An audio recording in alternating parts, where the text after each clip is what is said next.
Hello and welcome to a moment that everyone has been waiting for. This is the stream.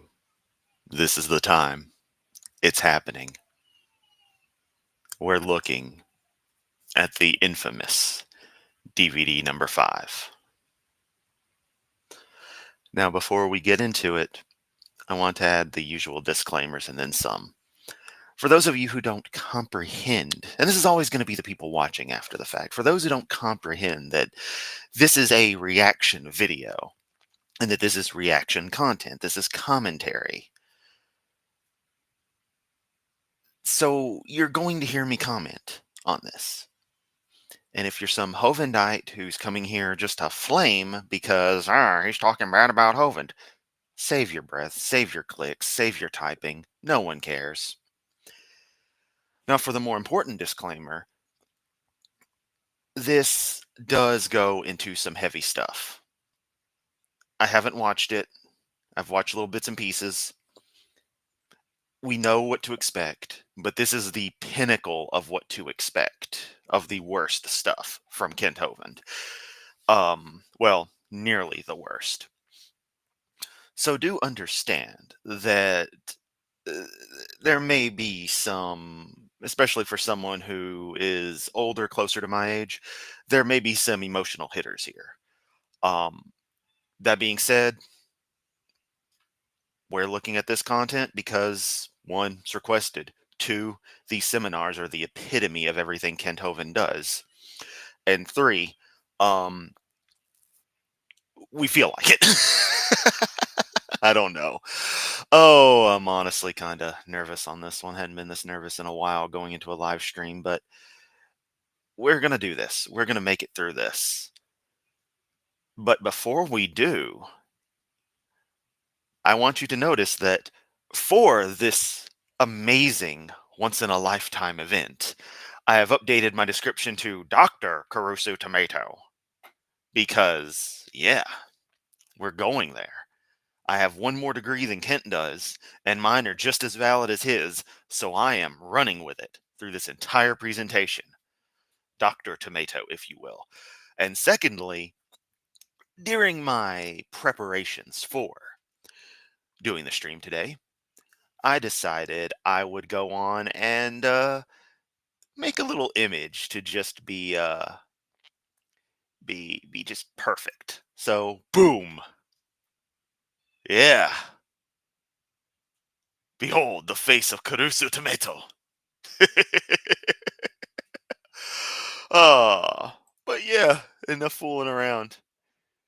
We are going to get going. Let me make sure everything is honky-dory. Yes, it is. This is it.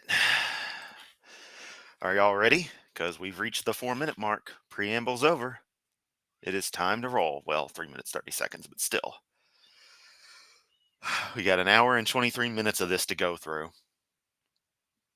Let's see what we can make happen. You know, people say evolution is not a bad philosophy, but at the same time, it was Hitler's religion during the Third Reich in Germany. We can't go 7 seconds in. 7 seconds without Godwin's law. 7 seconds, and they immediately go for that. And notice the symbology here. Oh, you've got Eric setting in a nice, little it's slightly wooded area. You got the American flag in the background, even though Kent's a sovereign citizen who thinks the government is some evil corporation or some junk. Just all of this imagery that goes with tugging at the heartstrings of post 9/11 America just perfectly encapsulates that atmosphere of that era. If you were too young to know what it was like to be an American in those post 9/11 years, this image kind of sums it up. The douchebag look of Eric, the flag, the classic, standard def imagery, which of course, growing up when I have a soft spot for standard definition images, but that's neither here nor there. This just so encapsulates it. Now, of course, at that time, the radical right wasn't nearly as prominent. They were kind of a fringe, but nonetheless, this still captures it very, very well. Like good old Central Bush era. Let's keep going. Hi, my name is Eric. In this next seminar, Dr. Hovind exposes some of the terrible things that have been done in the name of evolution. Because dictators throughout time have used the evolutionary ideas to support their brutal tactics.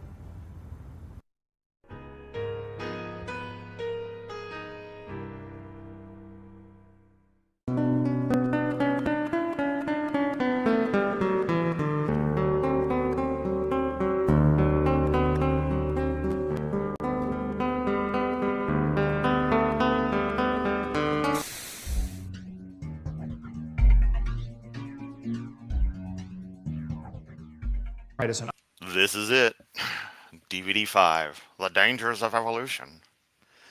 You know, just had to throw World War II footage in there, other tragic bits of footage, and just play the emotion card so perfectly to make it seem like a simple biological fact that just so happens to tear apart young Earth creationism is the root of all evil in the world.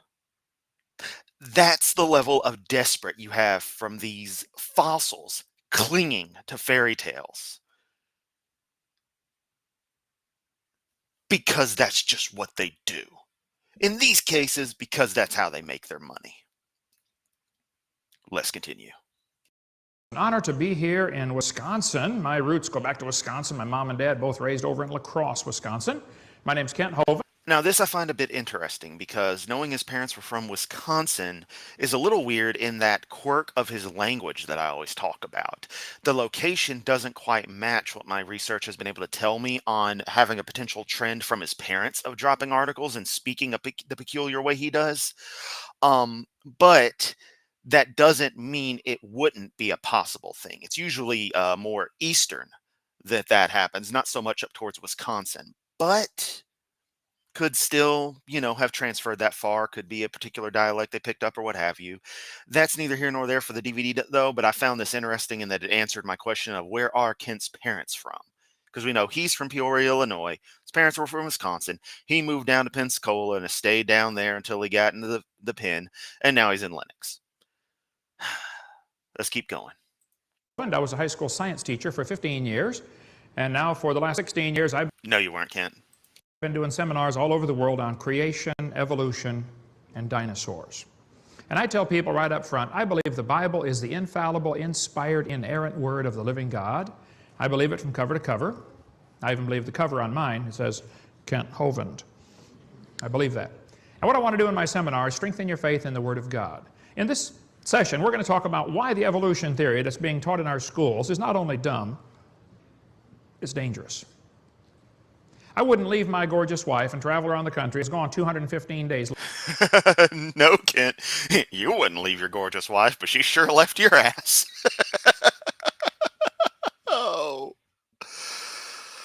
Oh, you fucked up so hard.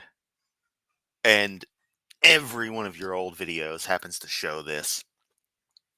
And I feel it is our duty, just as Aaron Ra did when he tore down lies in the textbook, to mock you for every time you bring this up. Because you've now lost your fourth wife. Your next wife, you're going to have to get out of the back pages of a catalog, if you know what I mean, Kent. Or contact your ancient as anything high school buddy.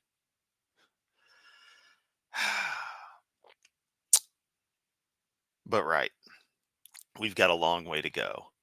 Now, I'm also not trying to be necessarily rude here by any means, but I know this stream is going to pick up, and I want to kind of focus through this. I want to make sure to just stay on target with this one. So I'm not trying to be that guy. If you want me to see something, if you definitely have something major, toss it in a super chat, since that actually gets a notification in the Restream software. If you @tag me, I won't see it. I do have the YouTube chat up, but that only gets so far because Restream's where I'm hanging out. That and the Chrome tab that has the video in it. So let's get going. Last year, I wouldn't do that unless I really honestly believed this is public enemy number one. Evolution is a dangerous philosophy. Or, Kent, you travel like you do because it makes you money. And even though you have to spend money to get places, you also get to live a nice businessman's high life. Because that seems to be the style that all of you preachers, especially you traveling ones, live. You've always got your suits, you've always got your nice vehicles, everything's so clean and pretty. And it's like, just could you be normal and real for once? The only time you look like a regular person is post prison. However, at that point, the boomeritis had taken over. So you still look like a freaking goober, but you don't look like this anymore. Why can't you people be humble like that all the time? That's what I want to know. But of course, now you play the humble game because you don't want to play the I'm rich game because that would get more interest into your finances. Because, we know how you are with finances. Now, I taught science for years. I like science, and I'm not against the science, but folks, there's some just No, Kent, you hate science and you're completely against science. Because the more we learn about reality through the scientific method, the more it pushes your magic sky daddy into a tinier and tinier corner to a point where they were already an irrelevant factor before I was even born. Even more so, just shy of 40 years later. Completely irrelevant in actual life, except for people like you who want to dig this shit up constantly and suddenly make it everyone's problem, everyone's business, everyone's necessity to understand, be exposed to constantly, and have the world bow down to y'all's beliefs and bullshit. Sorry, Kent. The world's moved on. You should too. plain old poison mixed in these science books. Every day for an hour and a half, we have our creation science hour and a half, where we start off the program by saying, we believe the Bible is literally true and scientifically accurate, and the evolution theory is the dumbest and most dangerous religion in the history of planet Earth. That always gets the atheist stirred up. And we take phone calls. No, people who know the truth are going to be annoyed by you saying outright lies and stupid shit, and you trying to take the entire narrative and sculpt it your particular way. It's extremely dishonest, extremely rude, and it's just factually incorrect. That's why you get called out on it. If people say enough stuff, something wrong about something or somebody so many times, eventually they get frustrated with it, Kent. I would say you seem to do that whenever we bring up your taxes or your wives or your cult compound. But the thing is, those things are all true. And you get mad because we're calling you out on those facts. The reaction's the same, but the reasons are different. But, I'm talking to a nearly 20-year-old DVD here. Not that there's any difference from the guy sitting in Lenox, Alabama right this second. But, phone calls and instant messages from all over the world on this topic, and you're welcome to call in or join us on the program. It's on the internet, truthradio.com, or you can link to it from my site, drdino.com. I believe evolution is a dangerous theory for seven reasons. It's going to take us several hours to cover all this. It is based on nothing but lies, and Satan is the father of lies, okay? No, Kent. It seems to be the other way around. There's going to be a constant call out of reversal here, and I apologize if I sound like a broken record. But I'm going to call it out as I see it, where it is constantly Kent being completely backwards on stuff. Religion's based on lies. Someone lied to somebody somewhere about something, or a lot of people got some stuff misconstrued together. But at this stage in life, as in the life of humanity, as in our societies, as in our culture, us as a species, we've long ago realized, the smart ones of us have realized that there are no need for deities, and that the supernatural fundamentally does not exist. Ergo, your deities get tossed out. Oh, but don't throw the baby out with the bathwater. Nah, throw the whole damn thing out, because the tub's actually empty. It's full of old rusty crud and who knows what else. I think raccoons had babies in there. Get rid of that thing. Whole fucking thing, just throw it. Don't care. There's no room in reality for that shit. Everything works. And the stuff we don't know, the details too, we don't need to throw Magic Sky Daddy in to solve the problems. We'll figure it out. And even if we don't, that's okay. Because it's okay to not know things. I would rather not know something than just make up an answer and be wrong. And that's another thing, Kent. People like me, we accept being wrong. We understand if we are proven wrong on something, oh, I'm wrong. Okay, I now have a more correct view of the world than I did before by that one packet of information. You have never admitted to being wrong ever on anything that remotely matters.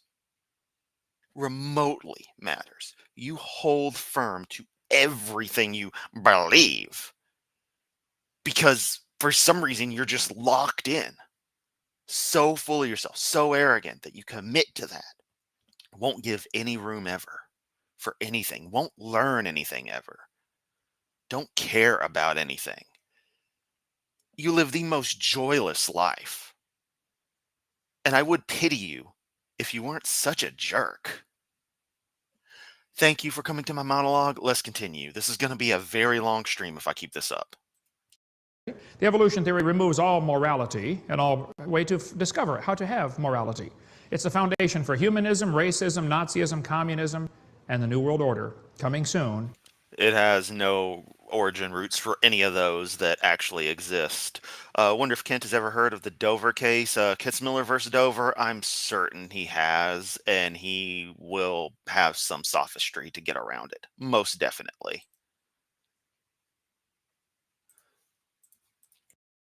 To a city near you.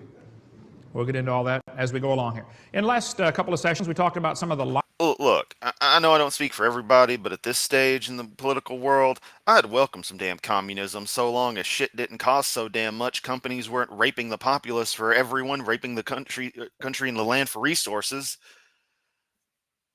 I would say it can't get any worse, but it can. Stuff kind of sucks right now, though. But, you know, everything's perfect, according to Kent. Lies in the textbooks that are used to support the evolution theory. Everything that's ever been used as evidence for the theory has been proven wrong. Get it out of the textbooks. It's a no-brainer. Don't lie to the kids, period. And we showed you how the atheists have rated the different states on how well they're teaching evolution. And they think you folks in Wisconsin are doing a lousy job of teaching evolution to your kids. Yay. Keep it up. All right. You know, it isn't even just hearing Kent say this stuff, but the fact that all these people are in this group applauding this. Now, this is 2 years after I left high school. This had been filmed. So the data is pretty relevant to the time I was in high school. And of course, that's down here in Tennessee. I'm smack dab in the middle of that red blob there. Which kind of sickens me to think about and be reminded that that's where I'm located. But, yeah, they didn't really teach evolution here. I had to learn it from Discovery Channel and TLC and stuff, and my own attempts at research, understanding the stuff. It's pretty scary how poor the education system in America actually was back then, and the even worse shape that it's in now. But of course, that's seen as a benefit to these people. This group of people, you know, a couple hundred in here maybe, the most, who go out and about and have regular everyday jobs, have regular everyday activities, everyday things they do in this community. It's weird to think that, statistically speaking, depending on where you live, plenty of people you pass by every day or people you might work with believe this stuff. It's terrifying. You know, these are people who vote. These are people who make decisions in the world. These are people who, thanks to the way life what life handed to them, are successful, have influence, and they're influencing us towards a stupider country.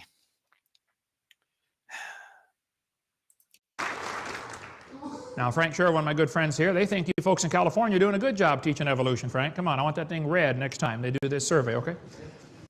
Evolution is not only... We got a super chat from Rosina, $4.99. Kent claims the Dover case didn't ban young Earth creationist intelligent design in public schools. Yeah, That's what I had thought. Only a dangerous theory because it's based on lies only. It's dangerous because it removes all morality.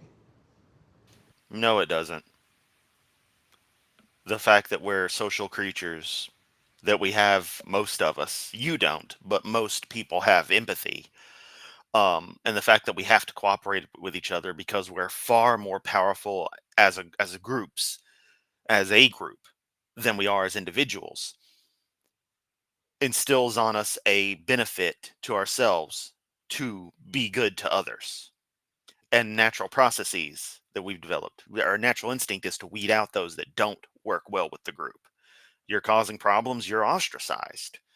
Well, that can sometimes not go the way it needs to, and vice versa. I already had enough of a ramble on that earlier. But that's where our morality comes from, where it actually comes from. No one uses the Bible as a source of morality. If they did, they'd be a criminal in virtually every nation on earth. Or so the saying goes. Huxley said, I suppose the reason we leapt at origin of species was the idea of God interfered with our sexual mores. Ooh, we don't want God telling us we can't commit adultery. You know, Joseph Stalin ordered the execution of 14,700 Polish officers, prisoners of war. Why would you execute prisoners of war? I mean, what happened to the Geneva Convention, you know? Like Stalin gave a fuck? I mean, no one's going to sit here and defend Stalin. This is something I don't get. Kent talks about Joseph Stalin as if anyone, aside from a few loonies out there, is going to defend anything he did. But of course, then he wants to equate the belief with evolutionism and atheism. No, Stalin was just a power-hungry fucking maniac who gave no fucks, to the detriment of it helping get him killed. Or more correctly, helped him not get health care that he may have needed when, I think it was a stroke hit him. Yeah. But of course, this is Kent's MO. Then that's the entire point of this seminar, is to paint those who accept valid science and or don't believe in his particular magic sky daddy as pure absolute evil, which is real rich coming from someone who abuses women, has no empathy for if a kid drowns at his park, all kinds of shit. No. Why did Hitler kill 6 million people, at least, maybe more?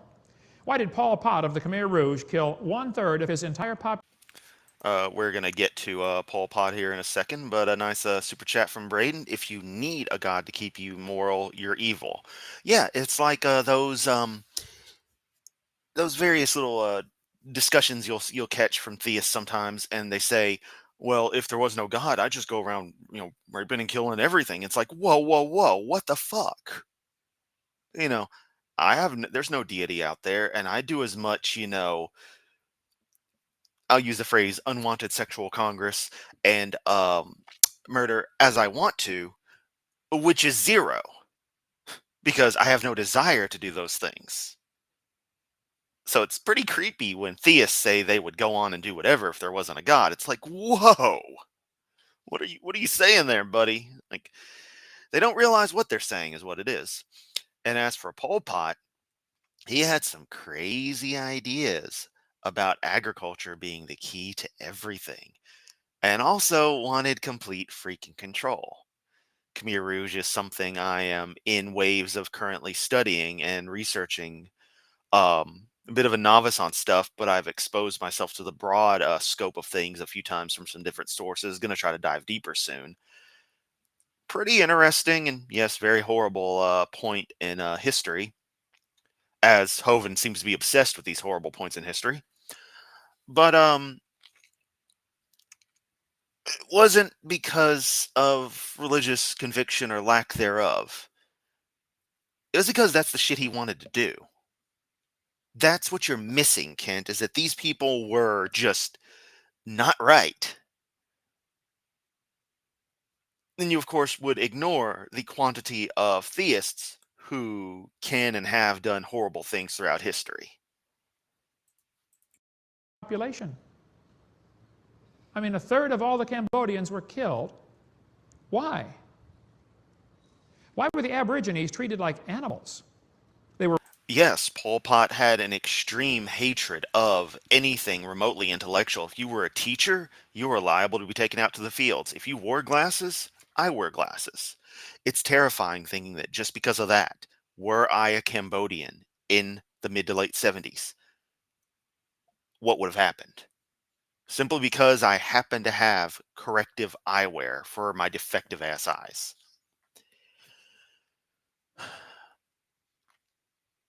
You'll notice when you study these atrocities in history that oftentimes the reasons behind some things don't quite make sense. And that goes to show the, to use the modern term, just unhinged way that these people think, how shifted their minds were. It is fascinating to look into.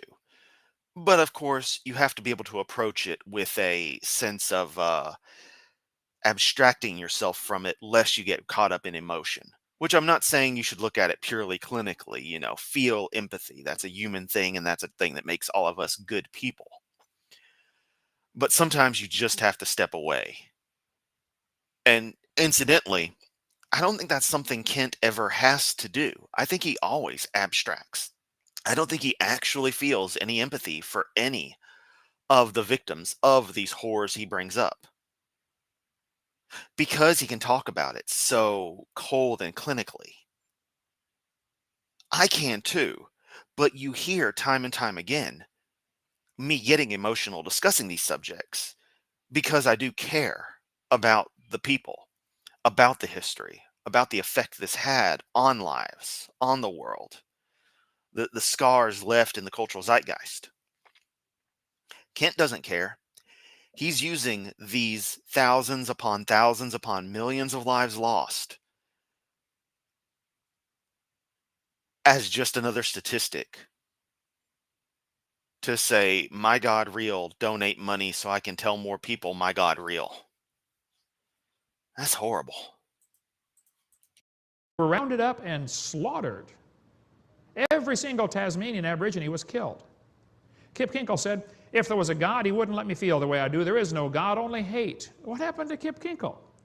Well, something that tends to happen when you are a little off psychologically because of the wonderful world of genetics, nature of mutation, nature of defects, nature of things just not going right.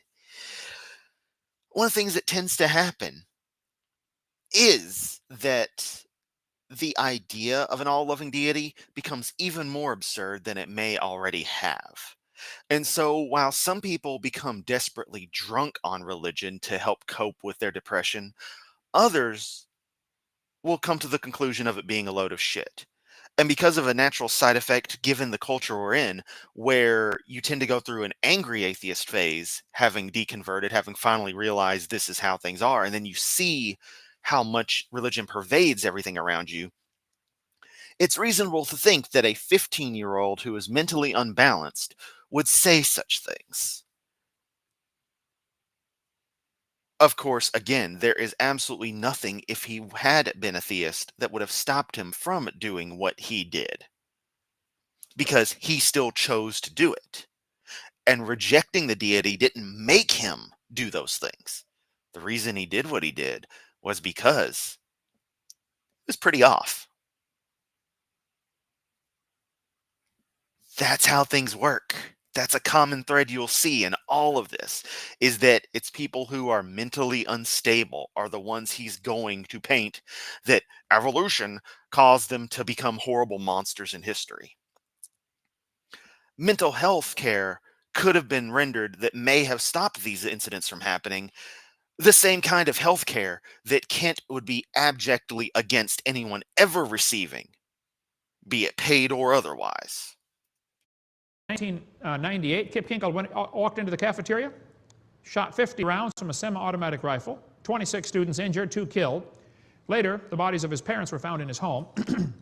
He was arrested, taken to police headquarters where he attempted to murder a detective during his initial questioning.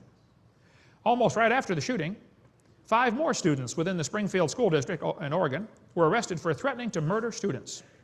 One elementary kid shot 5 of his classmates with a BB gun. If there's a God, he wouldn't let me feel the way I do. Well, maybe if Kip Kinkle had been learning, hey, there is a God and he loves you and he's got a plan for your life and you better do what he says, maybe he wouldn't do that kind of thing. No, Kent. See, this is blaming the victim right here. And I know it's weird to call Kip Kinkle a victim, but, it's like who's a protagonist and antagonist in a story might change depending on where you're seeing it from. Everyone's favorite failed Austrian painter, Mein Kampf, he's the protagonist in. Doesn't make him a good guy, it's just that's the perspective of the work. Anyway, note what Kip Kinkle had said there. If there was a God, it wouldn't let me feel this way. Because Kip had thought through the process and realized that an all-loving deity would not allow him to feel the way he does. Thus, it's likely that the deity does not exist. Otherwise, they just don't give a flying fuck. This is a completely rational chain of thought. The problem, of course, comes in what he felt like doing and him taking the actions he chose to. Again, the right kind of medications and therapy would have helped tremendously with that, because a lot of stuff is clearly miswired up there. Thinking Magic Sky Daddy exists isn't going to stop that miswiring, Kent. It's just not. And if you think it does, you're stupider than I ever thought. Could it be that what we're teaching our kids is causing this problem?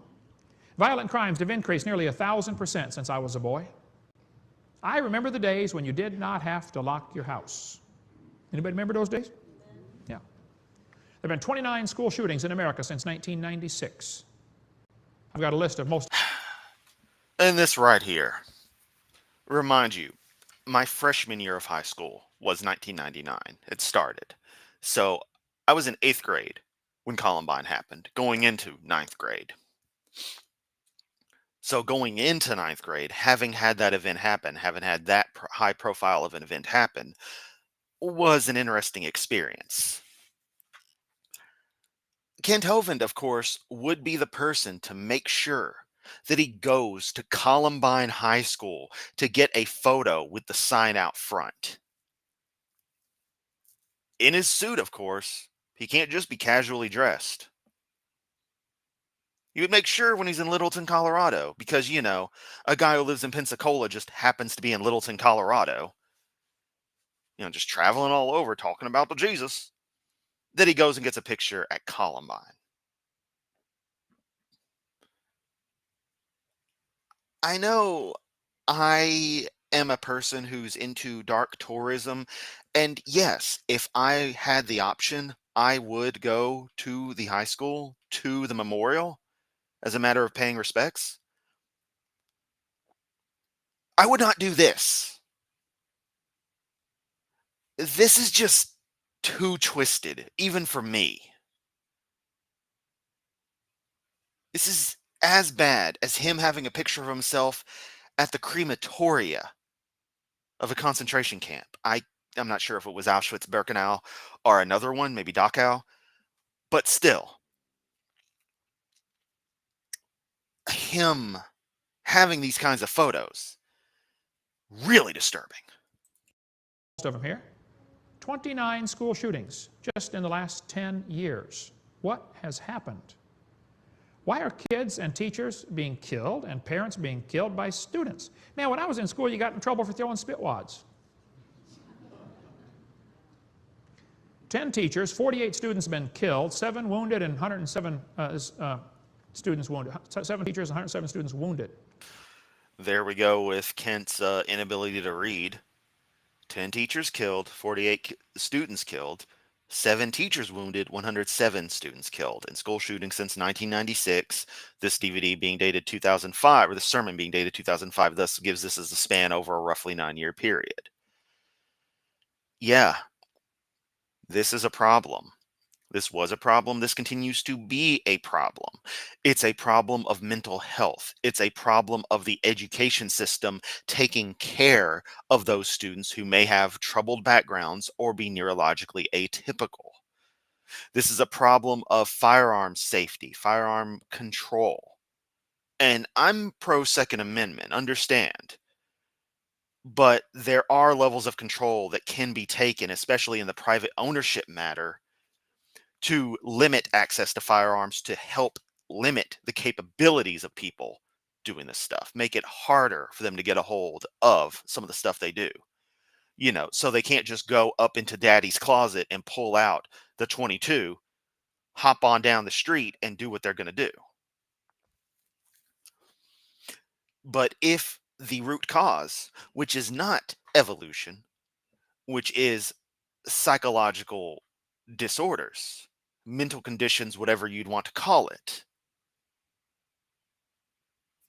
if those are addressed properly, you will have less of this because people won't have that miswiring making this seem like a valid option to them. And if you get the conditions they're living in corrected, get peer abuse down, ensure that parents aren't being even passively abusive to their kids, which happens way more often than you'd think. Get them into a situation where they feel, for lack of a better word, normal. You won't have these things. But no, Kent, you think that just putting God in schools and telling everyone God loves them and they better do good or else is going to stop this. No. And in fact, if you theocratic bastards somehow take over like you want to in Project 2025, it'll be hilarious to see the rates increase. And I hate saying that because obviously I don't want any more of this stuff to happen. But watching the statistics rise as people lose health care, lose mental care, medicines become restricted, levels of apathy to such bullying and stuff happen to where people react more, more extreme. It's just going to be another sad case of I told you so. Now, I warned everybody this was going to be dark, warned everyone that this was going to be intense. You see how far along we are and how much I've had to say. You can hear the tone in my voice that this is already taking a toll on me. Now, I am not in any way asking you to feel bad for me doing this with y'all. No, no, no, no, no. I need to do this. You want me to do this. But this is a hell of a thing to go through in 5 minutes, the things we've already heard, already had said. And Hovind cannot understand what the root causes are. He has to blame something else other than societal failures, which is what it really boils down to. Societal failures to adapt to issues involving individual people, situations that could be stopped, could be mediated. Let's continue. Dylan Klebold at Columbine High School, and Eric Whoa, wait. What did he say? 107 students wounded. Dylan Klebold at Columbine. Dylan Klebold? You can't pronounce Dylan?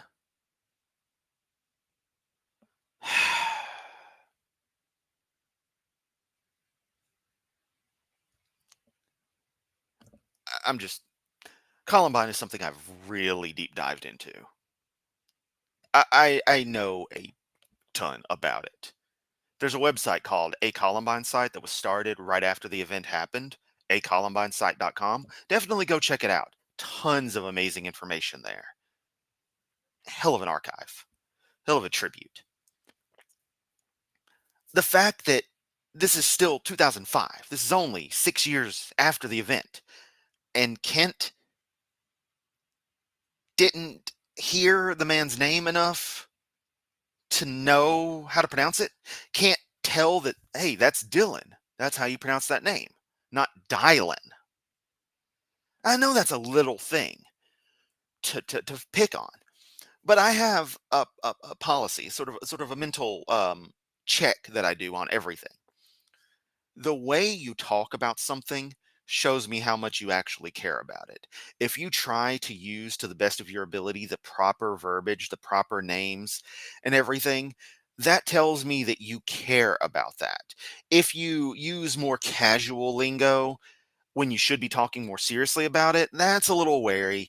If you call things by the wrong names, mispronounce things that should be well known if you actually did bother to deep dive in the subject, things where plenty of audio exists of how to pronounce these things, or you're just like Kent and halfway fucking illiterate,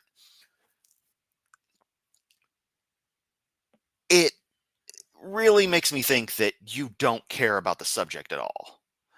So to not even know how to pronounce Dylan Klebold's name really tells me he didn't care at all about this. And you could argue, well, he was one of the shooters. He wasn't going to care about them. And it's like, no, no, no, no, no, no, no. That's not how this works. You're studying a historic subject. You look at it as the body of facts that it is, as what happened. This is going to be like a 6-hour stream. High school, and Eric Harris made a videotape before they did the shooting.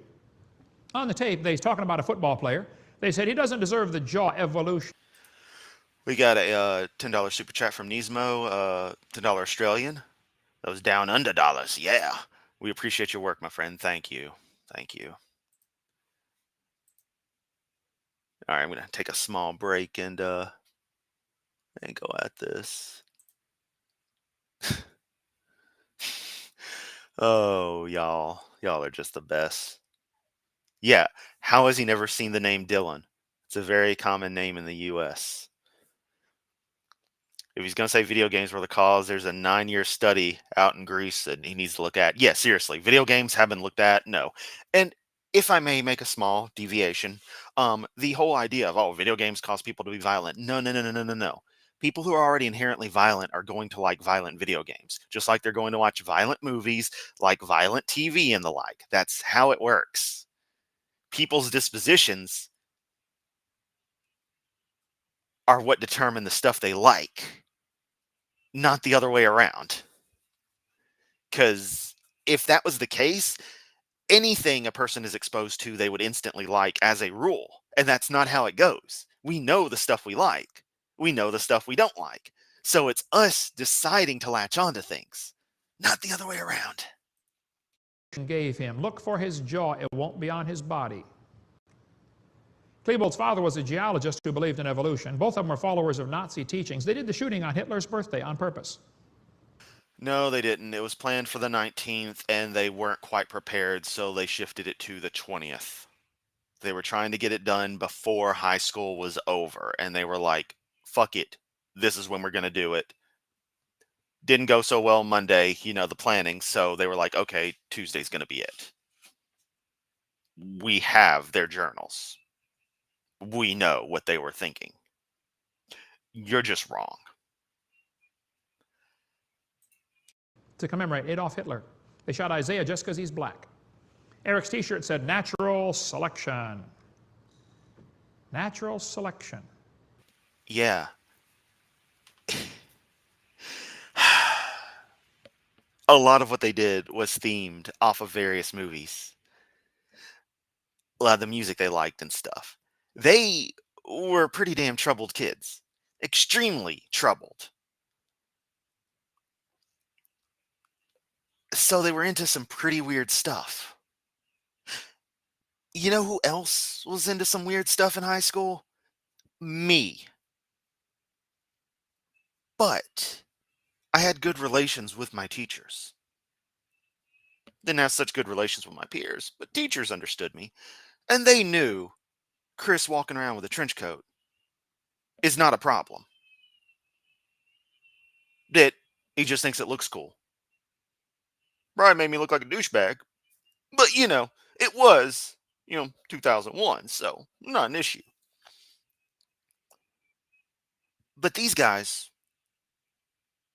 they did have something wrong. It's not to say that liking weird things is a warning sign, but they weren't in the best mental state, Kent, and they liked some pretty edgy stuff. It has a side effect of that, not the other way around. That's what evolution teaches. Since if you go back a couple years to 92, there have been two. Oh, also, I want to go back, and he's got in the left middle there the Cassie Bernal story that did not happen. It didn't happen. That's what evolution teaches. Since if you go back a couple years to 92, there have been 235 students killed in a 10-year system, 10-year span of our school system. 10% of all the boys in schools are now threatened or injured with a weapon at school. 1 out of 10. Number of students caught with a firearm increased 29% in 1 year. Natural selection. If the strongest survive, well, then that guy's bigger than me, I better bring a gun to even the odds. This evolution theory is not just dumb, folks, it's dangerous. It removes all morality. There's no such thing as right and wrong. Might becomes right. Textbook says you're an animal and share a common heritage with earthworms. Could it possibly be that what we're teaching the kids is causing the problem in our schools? Nope. It's all a failure of our education system to detect mental divergence, shall we say, and address it properly and in a healthy way, of our healthcare system to treat mental illness with more respect, of parents to be aware of these things and be honest about them just being a potential situation that could happen. It's a societal failure. A societal failure that's systematic and seems to also kind of be indicative of failures caused by religion rather than the lack thereof. But again, what do I know? It's not like I didn't live through this exact time period, that I wasn't a school student during these same years as the people he's talking about currently. Well, of course, back into high school thinking, whoa, these guys were seniors and, or actually it was eighth grade. Oh, they were seniors and I'm, just an eighth grader, that 5 year difference, blink of an eye in real time. So, I mean, Kent, you're speaking to a person who lived this stuff. Well, not directly. I think I know where I'm coming from. I think I know where they were coming from a lot better than you do, due to my own struggles in life. I thankfully had enough of a support network and enough special interests for nothing crazy to happen. But I easily see where it could have had everything failed me. And that's terrifying. And that's not from a desire to do something. That's from understanding where a mind that can't handle stuff properly, can't handle some emotion properly, doesn't get from a person that doesn't get treated the same way as others, where all that can take them. It's pretty terrifying. But you know what else is terrifying? Your lack of empathy. That again, with all this, you'd use it as statistics for your own end goal. That you don't care about these people, the victims, about the sadly troubled people who, yes, did horrible things, but are victims of the system in their own right. They should have gotten the help they needed. Not, God will make everything better, which is all you think anybody needs. It's really stopped you from body slamming your wife, stopped you from yelling at people constantly, just being an overall prick. Let's keep going. You shall know the truth, and the truth shall set you free. Satan's got a plan, and God's got a plan. God's plan is to fill his creation with people, obey his laws, live in peace, use the preaching of his word to win souls, and go to live with him forever in heaven. Satan's Super chat. Sounds like young Chris just watched The Matrix. Matrix. I like it when Neo does that thing where he bends backwards. It was cool. Hovind. And yeah, I'm honestly sharing some very deep thoughts here with you all. So I appreciate you listening because I care about these subjects. I lived through this time, lived through not these events, but enough stuff to understand everything. So I feel I have a particular perspective that helps paint things slightly differently from how everyone sees it, and certainly from how Kent sees it. As a side note, you already know this video is going to be very demonetized. So your continued super chats are appreciated, and they definitely perk me up every time I see something come up. I'm like, oh yeah, that gives me a bit more energy to keep going. This is taxing, but I am doing it for y'all. I am having fun. It's just, man, only 7 minutes in. Let's keep going. His plan is to reduce the population to zero. He hates humanity. Exactly the opposite of Christianity. He wants to promise secret knowledge so that you can learn something that nobody else knows. That's what all the lodges promise too, by the way, some kind of secret knowledge, all right? Use the teaching of evolution to get people to accomplish his goals and have people go to hell forever. Brock, the fact that we are 7 minutes into a Kent video and this is already nearly an hour of me streaming should say everything. You have jumped in on the most intense thing of Kent Hovind's repertoire, the infamous DVD number 5.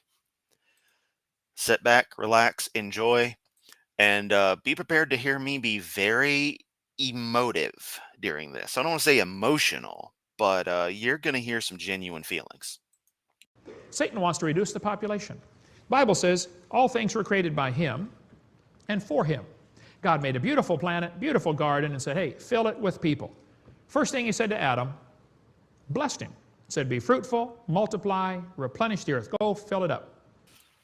Before he had, made a suitable helper for him. So Adam was supposed to go around just doing the do with a bunch of animals until, none of them were found suitable. And then God decided to make a woman, which confuses me in that for the humans, there wouldn't be an immediate male and female, but he made males and females of all the other animals. Or I should say all the animals, since humans aren't animals, according to, the Bible.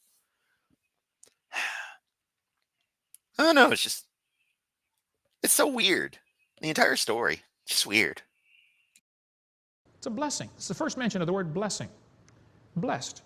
Adam lived 130 years and had a son named Seth, and then he lived 800 years and had sons and daughters. Hebrew tradition says they had 56 children in that first family. I don't know And I don't care. where they get that number, but man, in 800 years, you could have a lot of kids. You got 9 in how many years, brother? 17 years, 9 kids. That's every 2 years. 800 years, you could have a family of 400. Amen. Hey, I met a family from Minnesota with 20 kids, all of them under 20. It's cold in Minnesota.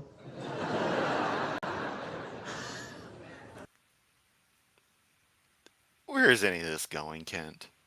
Just come on, dude. Whatever, he's doing a live presentation. So I do the same shit. Talk to you guys, make stupid jokes. At least my jokes are funny. That was one of those adult jokes that you ever notice, really, really religious people always love to slip in little adult jokes like that. Oh, 20 kids under 20 years old. It gets really cold in Minnesota, implying that during the winter, all the parents do is fuck. Real mature there, Kent. Real godly. Real good jokes. I don't make jokes like that. I make jokes based on the stupid crap you say. Come on, dude. Huge families back then. That was God's plan. Fill the earth with people. Jim Duger, a friend of mine's got 15 kids in 15 years. God blessed Noah and said, be fruitful, multiply, replenish the earth. As for Ishmael, I have blessed him. 12 princes shall he beget. And they blessed Rebekah and said, be thou the mother of thousands of millions. Oh, now that would be a little much, okay? But I could see a few dozen, okay? Children are an heritage of the Lord. See, God's plan is to fill the earth with people. Satan wants exactly the opposite. The Bible says God formed it to be inhabited. Very different in that pre-flood world. We covered that on video 6 of our Blue series. God saw everything and it was very good. Oh yeah, that's a thing about. Excuse me a second. Sorry, I needed a quick snack. About this series is that it's the torn I downloaded has it in its three different colored sets. It's like a blue sleeve, a green sleeve, a red series. One's his debates, one's his sermons, and one's some other junk. That's how he categorizes these things. Now he just has YouTube playlists on his channels that keep getting taken down. But we have a super chat here from Laura. Unrelated, we're buying clothes for my hubby, and everything he's trying on is way too big. So proud of him, the incredible shrinking man. Good job. Dropping that weight's always a good thing. Let's continue. That's perfect. That's the way I want it. Satan's plans put it back to 0. He wants to reduce human population with reduced birth rates by abortion. RU 486. By the way, interesting. In the military, when they want to throw something away, what do they call it? You're going to 86 it, right? Are you 486? You for throwing this kid away? I wonder if they picked that number on accident or on purpose. Birth control, homosexuality, lower cholesterol, that lowers fertility.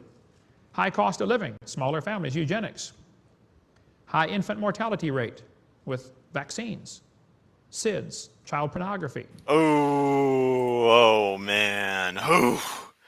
No, I hadn't even taken a peek up this far, so I'm just like, whoa. Oh. Buckle up, Buttercup.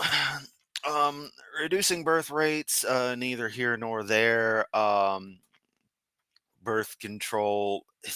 If people don't want to have kids, that's their right. If people want to love differently with homosexuality, that's absolutely fine. Lower cholesterol, okay. High cost of living equals smaller families. Who wants the higher costs of living, Kent? Who are the people who jack up land prices? Who are the companies? What are the companies that jack up prices because of inflation? Use every excuse they can to nickel and dime people further than they ever could. Come on, dude. Come on. And no, we're going through the whole thing because this is reaction commentary, and if YouTube was to make an issue with it, I would petition against that because this is countering this stuff. That's my stance on these things, and that I am doing good in this stuff. So we're gonna make it happen. This is the DVD number 5. It has to happen. One child policy in China, yeah, that failed them miserably. So, high infant mortality rate with we already, we know the part that's going to cause the issue, with YouTube. Vaccines are fine. That's simple. Sudden infant death syndrome, which was a big topic at the time of this thing. It's research done into it. And the last subject, Kent, you enable such. So shut up. Reduced population, high death rate among teens, suicide, drugs, alcohol, sexually transmitted diseases. Just kill everybody with chemtrails or wars or genetically modified foods. That'll lower. And there he goes with the chemtrails. See, Kent hides the conspiracy theory stuff, but he is full blown on everything, which makes it even more amazing that he's not a flat earther.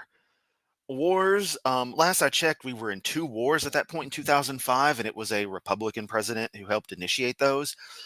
Genetically modified foods, every food is a GMO. Every food. Everything's been selectively bred. That is genetic modification through selective breeding, through artificial selection. It's all GMOs, baby. AIDS is a condition which, started to become prominent in Americans, or in the world in the 80s, but dates back to the 30s. HIV is a virus that exists. It's a problem. Medical science has helped it. Drugs, people have been taking drugs forever. Genocide, your book is full of nothing but genocide. Islam, post 9/11 world, so gotta talk bad about Islam. Racism, yeah, Kent, you want to talk again about racism? I've never seen a black man. except I picked up this black guy on the way between this town and this town and gave him KFC. Starvation, poor nutrition. Yeah, maybe if we stopped looking at food as something that needs to be, a commodity to be sold rather than a resource that needs to be present for people, something that isn't being restricted,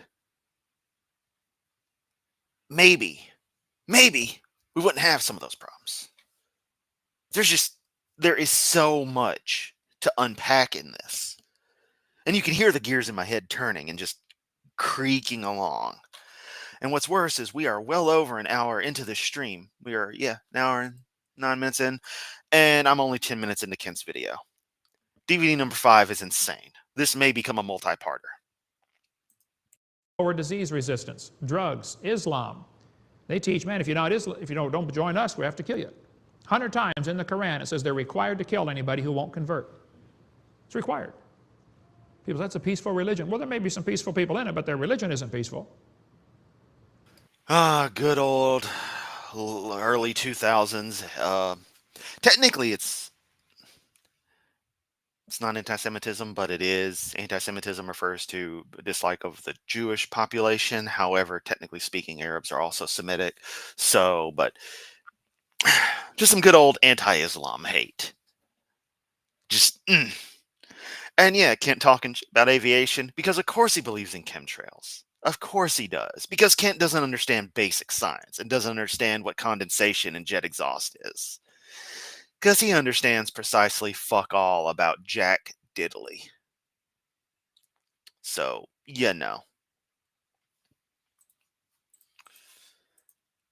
And this is 2005 is the date of this sermon.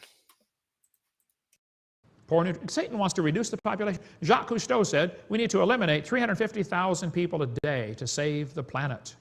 Ted Turner said we need a 95% decline in population. Okay, Ted, you first. Of course, he's going to hate Ted Turner because he's behind. Yeah, so you got it down there at the bottom, CNN.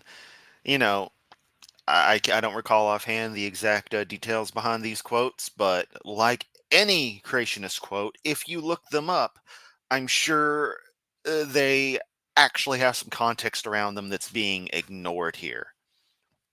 And if they don't, if we take both of these at face value, okay, fuck these people. I don't give a fuck what Ted Turner or Jack Cousteau actually think. Even if these quotes are just exactly what they said whole cloth. Okay, I don't care.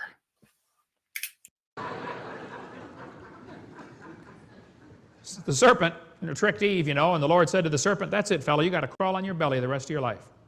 And then the Lord said, I will put enmity between thee and the woman, between thy seed and her seed. It shall bruise thy head. Satan knows some seed of the woman is going to bruise his head. He didn't want that to happen. So his plan, apparently, is to try to kill every human being on the planet. He wants to kill everybody. Remember when Herod wanted to kill baby Jesus in Bethlehem? What did he do? Slew all the children. Let's just kill them all to be sure to get the right one. Satan wants to kill every human on the planet. And some of his followers... Adam Skeptic bringing up a point on the chemtrail subject. The main thing about chemtrail nonsense is that there would be a huge weight discrepancy. Weight and balance are pretty important to pilots. Absolutely. And if you ever see some conspiracy theorist nut job showing pictures of aircraft with weird fluid tanks on them and be like, oh, there's the tanks they spray the chemicals from. No. Those are used... Just trying to think of the exact words because I can phrase it in a way. Those tanks are filled with water as ballast to simulate cargo, passengers, etc. for the testing of aircraft to get performance data in different conditions that you're obviously not going to simulate with a full, 150, 200 person crew on. Oh, you want to check out the latest 737? Boeing's just going to be like, hey, fly our test aircraft. It's the first time it's ever flown. We don't know what's going to happen. No. You use ballast like that. And those tanks work well for this. They're arranged in such a way that they, can properly simulate the weight and mass distribution of people on On words. God, this is already burning into my psyche. On flights. That's what those are for. So, you know, people conspiracy theorists don't know what they're talking about, is my point. US was in Iraq, we were in Iraq and Afghanistan at the time. So why did God let Satan in the garden in the first place? Exactly.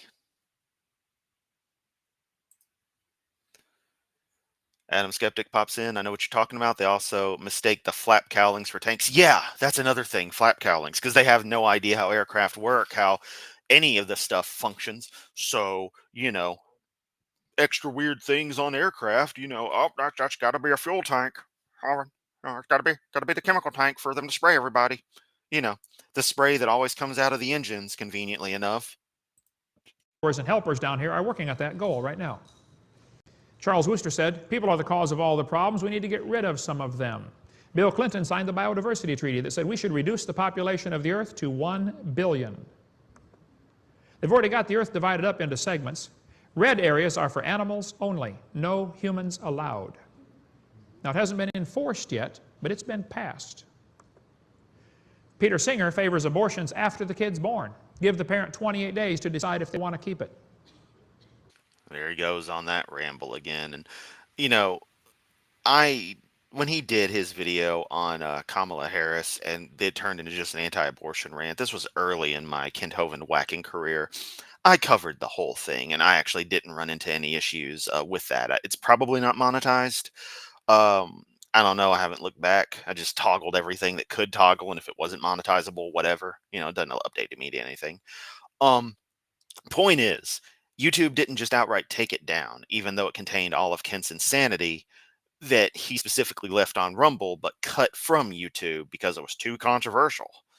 So again, I think I'm okay here, especially with reacting to things. But he says this same thing, oh, I agree for, post-birth abortions because that totally makes sense, Hovind. I wouldn't be here. My parents would have killed me many times growing up. Some of you would have killed your kids too, right? Peter Singer said, Christianity is our foe. If animal rights is to succeed, we must destroy the Judeo-Christian religious tradition. Do animals have more rights than humans? You quote all this stuff, though, Kent, like I give a flying fuck. There's weird people out there who say weird things. There's extreme people on all spectrums. Plenty of them probably on the spectrum, too. It doesn't matter. None of this is actually relevant to the scientific theory and understood fact that is evolution. Because remember, that's what he's tying all of this back to, is evolution's the problem. It's insane. Alan Gregg said, the world has cancer, the cancer is man. Prince Philip, the husband of Queen Elizabeth, said, if I could be reincarnated, I would wish to return to Earth as a killer virus to lower human population. Nice guy, Phil. Monsanto Corporation has been very busy trying to make a lot of money off of genetically modified foods. 70% of the processed foods that you eat come from genetically modified foods. They've been banned in Europe. They won't eat them. Here, everybody eats 70% of your diet. This genetically modified food is very interesting. You should read the book Seeds of Deception. You can get it on our website, drdino.com, if you want to learn about genetically modified foods and what's happening. How our food supply has been so polluted. Love of money, root of all evil. Somebody wants to make money. United Nations believes food is power, and they're going to use it to control behavior.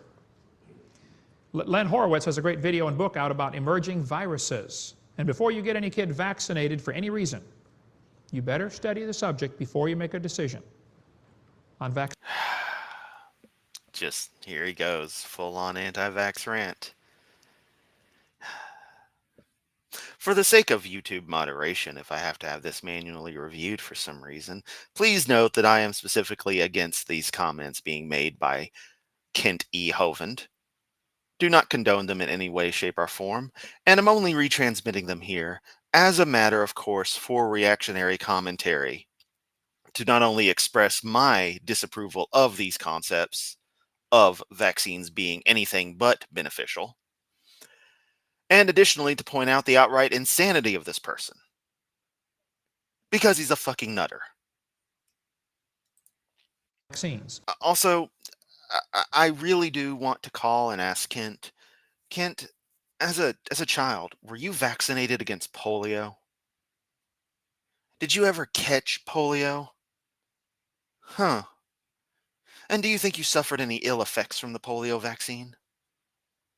Okay then. Just see what he'd have to say. But Kent doesn't take calls anymore because morons want to talk about irrelevant stuff like, his degrees that he's obsessed with, or his wife leaving him, or every other thing he brings up in his streams. But that's for another video. Let's continue. Go to tetrahedron.org or vaclib.org or billsardi.com or get the book Vaccines, The Deadly Deception on our table out there. Just study it before you make a decision. Cover more on this on the Bible and Health video about the problem with vaccines lowering. And yes, as our friend Raul Hernandez puts, everything is chemicals, Kent. That is one of my favorite sayings. I would get that on a shirt. Just straight up, everything is chemicals. I should do that. I really seriously should do that as a shirt. I'm gonna need to get my little shirt empire going, but y'all don't need any Caruso Tomato shirts. No merch for me. Let's keep going. Population levels. Did you know autism has increased 75,000% in Illinois over? You know why there were increases, Kent?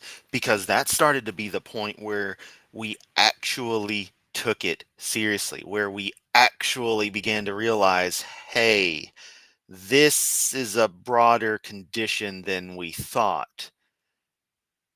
And so more diagnoses started to happen. It isn't a case of it increasing. Those numbers were always there. It's just they weren't caught. They weren't diagnosed. It's the same thing as left-handedness. Left-handedness in society rose after it stopped finally being fought against by the educational system and society in general. And incidentally, it capped at a 10% rate, which is conveniently the rate of left-handedness in Homo sapien. 1 out of 10. It's almost as if it's always been 1 out of 10, and we just fought really hard to force some people to not work that way. I've mentioned my friend who had passed on, Steve, older gentleman. He was left-handed. He told me about them being hell-bent on teaching him to work with his right hand, and he simply couldn't do it. Like, he could because he had to make it through some years of school without being constantly annoyed, but he was a lefty. And you just imagine that for every other person you know who might be left-handed. Suddenly it makes a lot more sense. Oh, hey, it's the same thing with these stats. But of course, you can twist statistics any way you want to. And everyone knows, 70% of statistics are made up on the spot.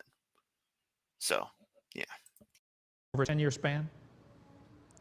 Autism is increasing everywhere. There are many folks, like marytoko.com has a good website, who studied this intently. Said, look, in fact, these... Ooh, Mary Toko. We all know about her. See, it's very interesting the amount that Kent was involved in interacting with Mary Toko or otherwise having a close relation to her in his quote-unquote ministry while still married to Joe, and how relatively quickly they got together after she was out of the picture. That's always been one of those things where it's just like, seems a little sketchy there, Kent. From, the same guy who, as one of my lovely audience members earlier mentioned, always brags about, I dated 300 girls in high school. I'm sure you did, Kent. Autism increases because of vaccinations. That's what's causing it. America has the highest sudden infant death rate syndrome among industrialized nations. In 1970, Australia... Southpaw is pretty awesome. Fun fact in optical stuff, your left eye is given a word, I forget the exact name, like oculus sinistra or something. Sinister being Latin for left-handed, or so Ned Flanders told me from The Simpsons. And yeah, it's just funny. I'm like, oh hey, I understand that. It was neat. So, all my left-handed friends are very, very sinister. I like telling them that. It's like, well, I mean, you are left-handed. Also, I fucking love left-handed people. That's just one of those things where it's like, if you're left-handed, if you're left, which means you're right brain dominant, because that's the way stuff works. It's reversed in your brain. Oh man, you're always like super creative, artistic-y types. Um, Always just really unique people. I love it. But yeah, let's continue. Sorry, I got off on happier. I got off. I was having happier thoughts there rather than this garbage. Made vaccines non-mandatory.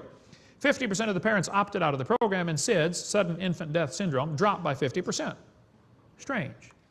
Yeah, and your source on that is marytoko.com. I'm going to call it bullshit.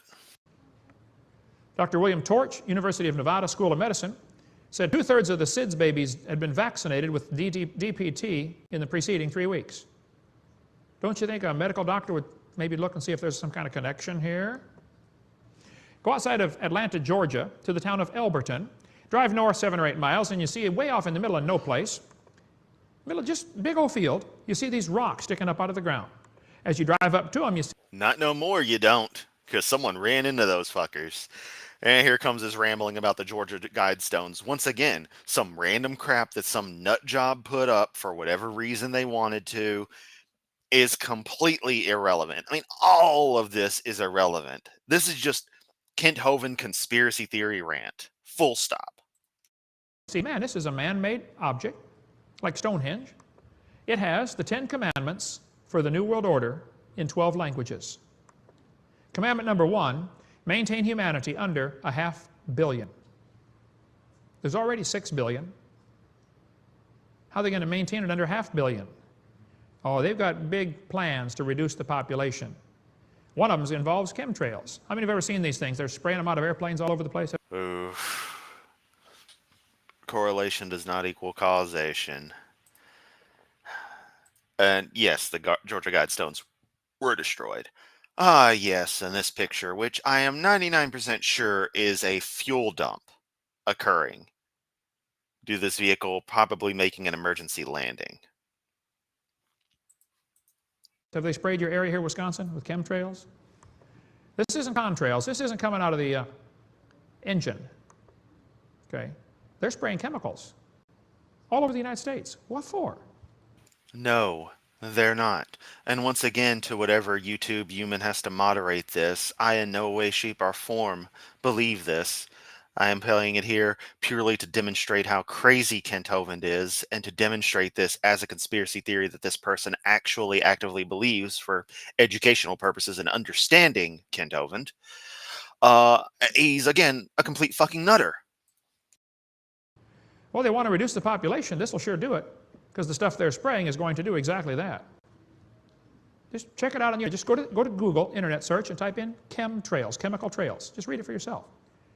You won't believe the stuff they're spraying over your city. The purpose is a long-term purpose to reduce the population of the world. And people who know about the way various chemical constituents would behave if sprayed from up there have done the math, because math never lies. And it's shown that even if they were doing what these people think they do, none of it would be effective. Everything would be too damn diluted.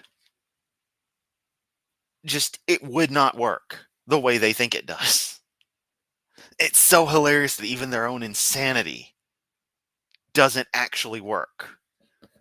Because they're just going to say, oh, they're doing this, without any shred of evidence, without any shred of logic applied to it. Cover more on that in our college class. Satan hates humanity. He wants to reduce the population to 500 million. That's what he's telling these people. They don't know it, but Ted Turner and these guys they're being used by Satan to get the... Thank you, Adam, for verifying that was a fuel dump. And yeah, you definitely don't want to have to dump fuel. 1, that stuff's expensive. But 2, even more so, you don't want to have to dump fuel like you don't have to want to use a fire extinguisher, or want to have to use a fire extinguisher. Because if you're having to dump fuel, there is a problem. And as put here, you need to lose weight fast. And where's a lot of the weight on a jet? Fuel. That's why on 9/11 it was flights going across the continent which were chosen, so that launching from the East Coast, so that when they did what they did, the planes would be still very well fueled. Population down to 500 million, and then he wants to kill them. Satan's plan is 0. God wants to have us obey his laws. Satan says, no, you disobey God's laws. I want you to be punished. I want you to go to hell. We could talk all day about Satan's plan for the new world order in that sense. God's commandments are not grievous. God put him in the garden, said you can eat off any tree except that one tree, the knowledge of good and evil. It's real simple, Adam. Yeah, that's another thing. If they were actually doing all this stuff, wouldn't it have had an effect by now? Like everything just keeps on going. It's insane. I just don't get it. Enjoy the garden, have lots of kids, and don't learn about evil. After they disobeyed, Romans chapter 16, Well, if God just hadn't invented evil, it wouldn't have been a problem. So he's kind of a dumb fuck for allowing it to be a thing himself, now isn't he? Paul said, I would have you wise unto that which is good and simple concerning evil. Parents, don't teach your kids about all the evil things. Don't have drug education classes where you show them, hey, this is marijuana, here's how you smoke it. Now, don't you do that. Yeah, because that really works for abstinence only.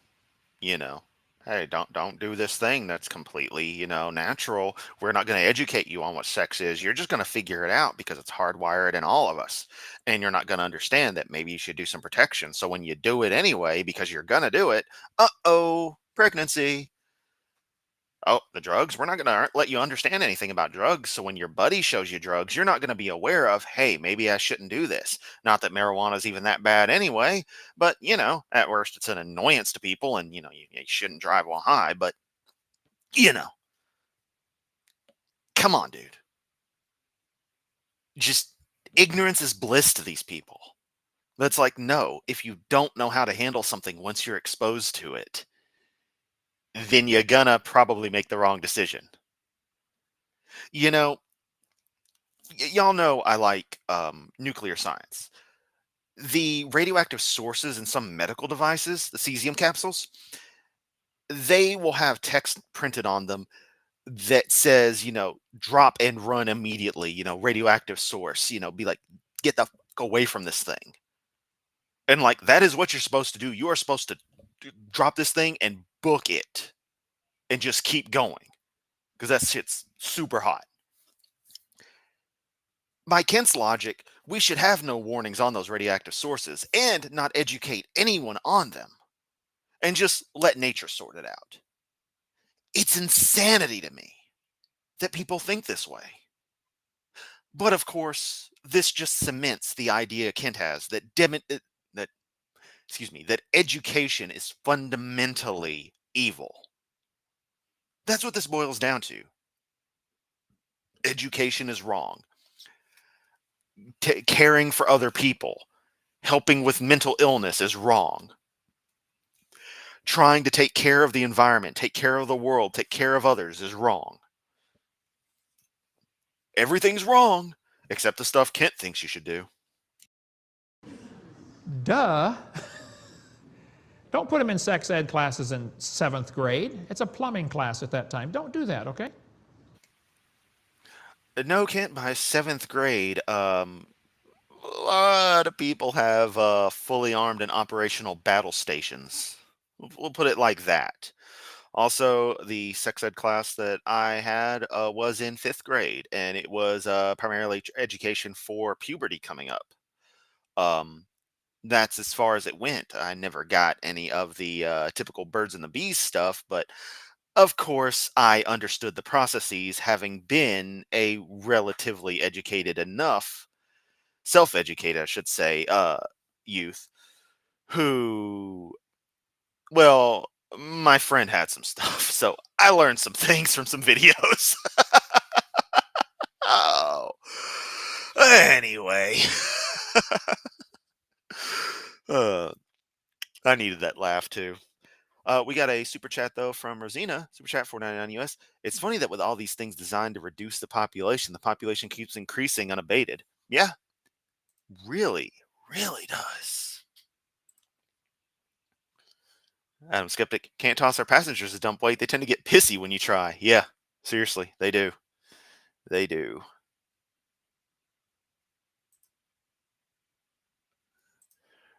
It's a trap. Let them be ignorant. Let them learn it from mom and dad, not from some heathen, okay? It's real simple, Adam. Enjoy the world, have lots of kids, and don't learn about evil. Don't learn all that stuff. So Lord said, hey, have you eaten off that tree I told you not to eat of? God's not asking for information. He's asking for a confession. And the man said, Yes, the same deity who had to ask where, was it Adam? Well, yeah, it was right after that, where they were. Of course, I guess you'd say, he knew where they were. He just wanted them to come out. And hey, we paused at 17 minutes and 1 second. Shout out to all the Star Trek nerds out there. I really need to get back to watching some Star Trek, but ain't had the money for Paramount Plus. So, I could just download it, but I don't feel like it. the woman, pass the buck, whom thou gavest to be with me. Now, God, this is really your fault, If you hadn't given her to me, I wouldn't have this problem. He said to the woman, have you done this? And Yells, as Harold puts it, everyone born in 80 to 90 had at least one friend like that with movies. Yep. She said, well, the snake, that you made, pass the buck, we still do the same thing. Nothing changes, okay? Fear God, keep his commandments. Just like the taking of life is very important in any culture. Murder's serious. Giving life is important. That's why God put certain rules down for reproduction, okay? I would like to point out that comments like what our friend Braden here brought that are typed in all caps are perfectly okay. Do not feel like you're being anything other than emotive by sending a all caps comment, because I want you to express yourself here. This is a nice place of expression. Follow his rules. Thou shalt not commit adultery. Whoremongers and adulterers God will judge. Don't even look and lust. I will admit, whoremonger is an awesome word. Committed adultery already in your heart. By the way, ladies, that's why it's important how you dress, okay? My daddy always said, if you're not in business... Oh, there he goes. My daddy always says, and here comes the slut shaming. As if perfectly modestly dressed girls don't become very, very active if the situation presents itself. Business, don't advertise, okay? Women should dress in modest apparel. That's what the Bible says, all right. Premarital sex has increased like crazy since 1963 when evolution became popular in our school system. Now a third of the kids born in the hospital are born to a couple not married. 725% increase in unmarried couples living together in adultery. Divorce rates have gone crazy. Oh no. Couples living together. The horror. Violent crimes up 1,000%. In 1973, our Supreme Court said the word person does not include the unborn. That, people think, justified abortion. There have now been 45 million babies aborted in America, 1 billion worldwide. Satan's plan, reduce the population. Boy, that... Each woman around the world now averages one induced abortion in her lifetime. Scientific American, January 2000.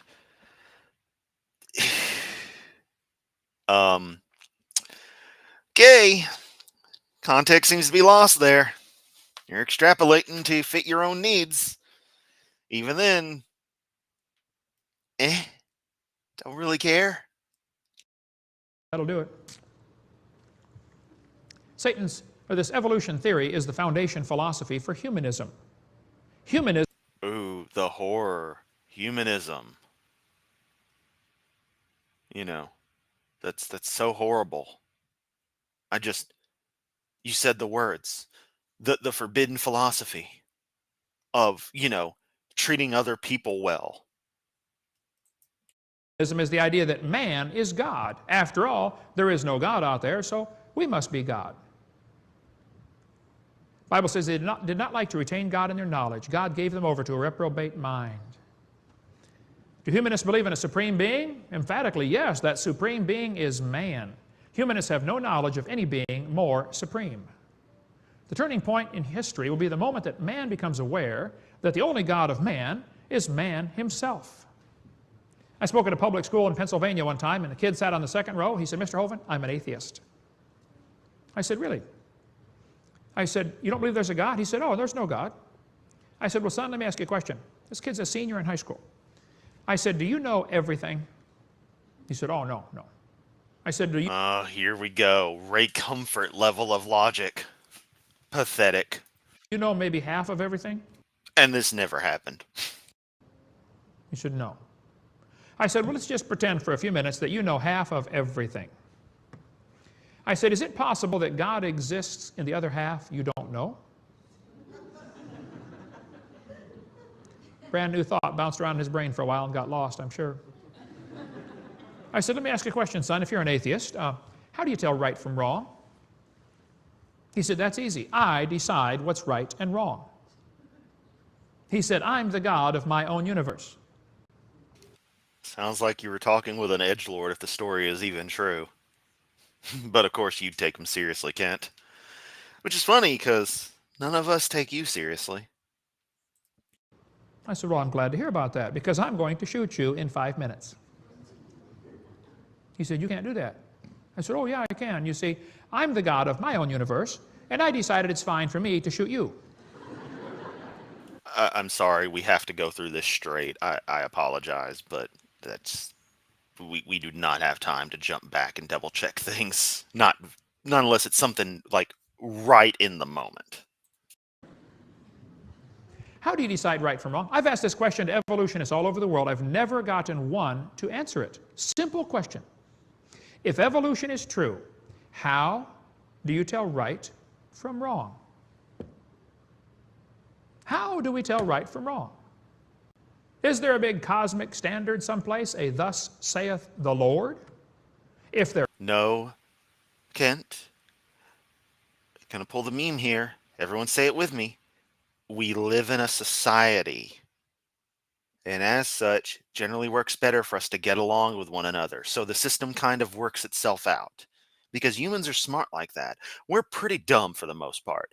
But sometimes when we work together, we can come up with cool things like a justice system that doesn't completely suck, and general decent standards of how to treat one another, which usually include not body slamming your wife. There isn't, we're in trouble. There was a Russian atheist astronomer came to America and he said, folks, either there is a God or there isn't. And I thought, now this guy's really smart, you know. And then he said, both possibilities are frightening. I thought, wow, that's a thought. We got Maria here describing her dressing like a fucking boss. Hell yeah. Go kick some ass. Hit. If there's a God, we better find out who he is and find out what he wants and do what he says, because he owns this place. If there is no God, we are in trouble. We're hurtling through space at 66,000 miles an hour, and nobody's in charge. Scary thought. Evolution is the foundation for humanism. Man becomes God. I'm God. I'm God. I'm God. I'm God. No. Everyone's favorite failed Austrian painter didn't say that. I'm God. I'm God. Okay, I knew this would end up making me laugh. So I left the mic hot. Okay. That was actually funny. Oh, that's because it wasn't boomer humor. That was absurdist humor. And I love absurdist humor. And that right there, if you wanted to know what absurdist humor is, it's something like that. The idea of the voice echoing through the cosmos, getting fainter and fainter, being more and more ridiculous in contrast. Now, while I don't agree with the point Kent's trying to make, or in a way I kind of do, because we obviously don't think of anyone claiming there's some kind of deity or something like that as anything more than you're just a speck of nothing in the endless universe. But of course, we appreciate the universe for what it is. Kent thinks it screams of some magic sky daddy farting it into existence back in 1802. Hey, Gabriel, come and listen to this. Ha, ha, ha.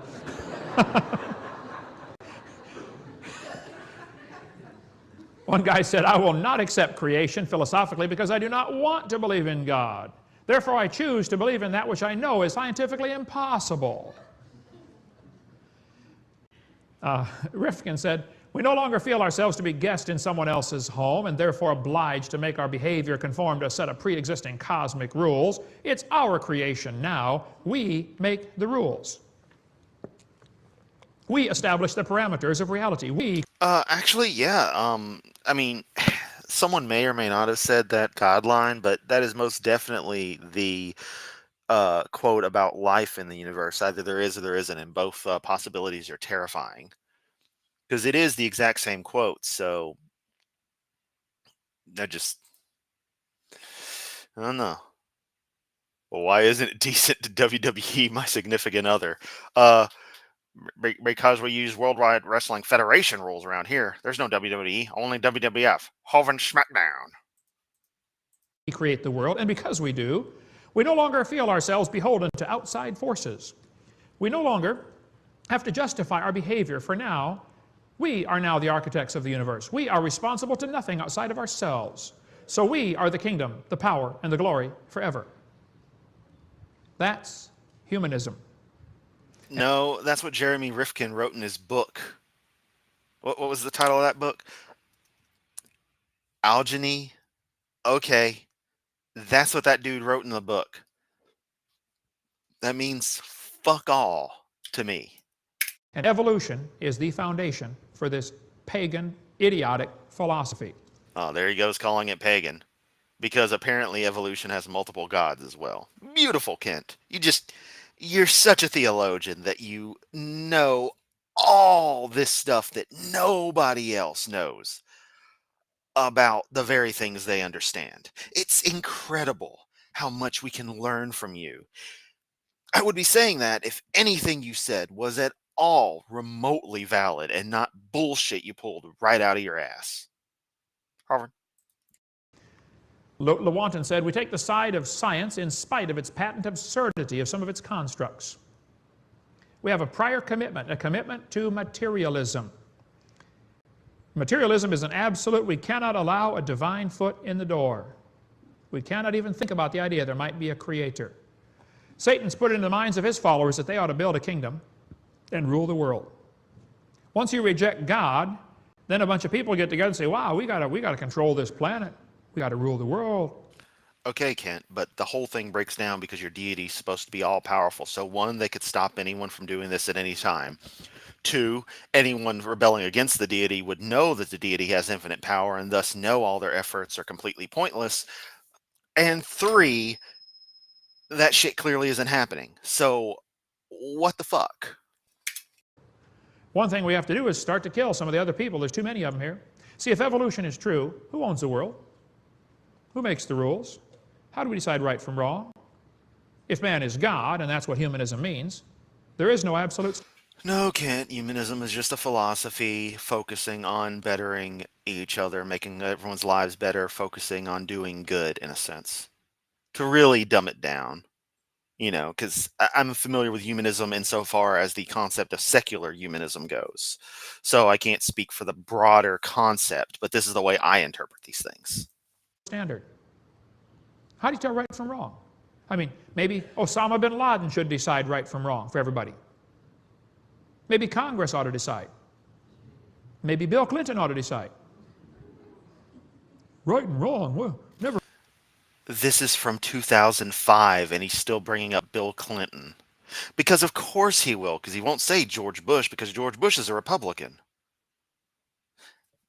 This is incredible, because this is literally coming up on 20 years ago, and Kent was even doing the same archaic stuff that he does now, in bringing up stuff that is irrelevant, that is outdated context. It's like, what, Kent? Never heard of that before. How do you tell right? Oh, and notice he did his little snort in thing right there. Beautiful. From wrong. Where's the rules? Look, folks, during the Civil War, one guy decided he did not want to get involved. So, he put on a Yankee coat and rebel pants. After the battle, he was found dead. His Yankee coat full of rebel bullet holes and his rebel pants full of Yankee bullet holes. You might as well get on one side or the other, okay? Just make a decision. We're in the middle of a battle. Or, one, that story never happened, and two, if you were going to stay completely neutral, just fucking stay neutral. You don't do stupid shit like that. That's why your story is stupid, and we know it's full of shit. Come on, dude. The biggest battle on the planet. We are in the middle of it. Mankind is the battlefield between Satan and God. There's a great book by Henry Morris called The Long War Against God. I highly recommend that one. Yes. Yes, that was an old phone bell. Model 5302 Bell System, circa mid-50s. Right to the left of me. It's so simple. You decide which side you want to be on, and then you help your general win. So Christians, though, have a great advantage. See, we have an infallible book that tells us how it comes out. I read the last chapter. We win. I think it'd be smart to get on God's side, okay? More on that in our college class 103. Evolution is a dangerous philosophy because it's the foundation for racism. The idea that It's not Bakelite plastic. That's a common misconception. Bell System telephones made of plastic were all made of conventional thermoplastic. Bell System never used Bakelite for their phones.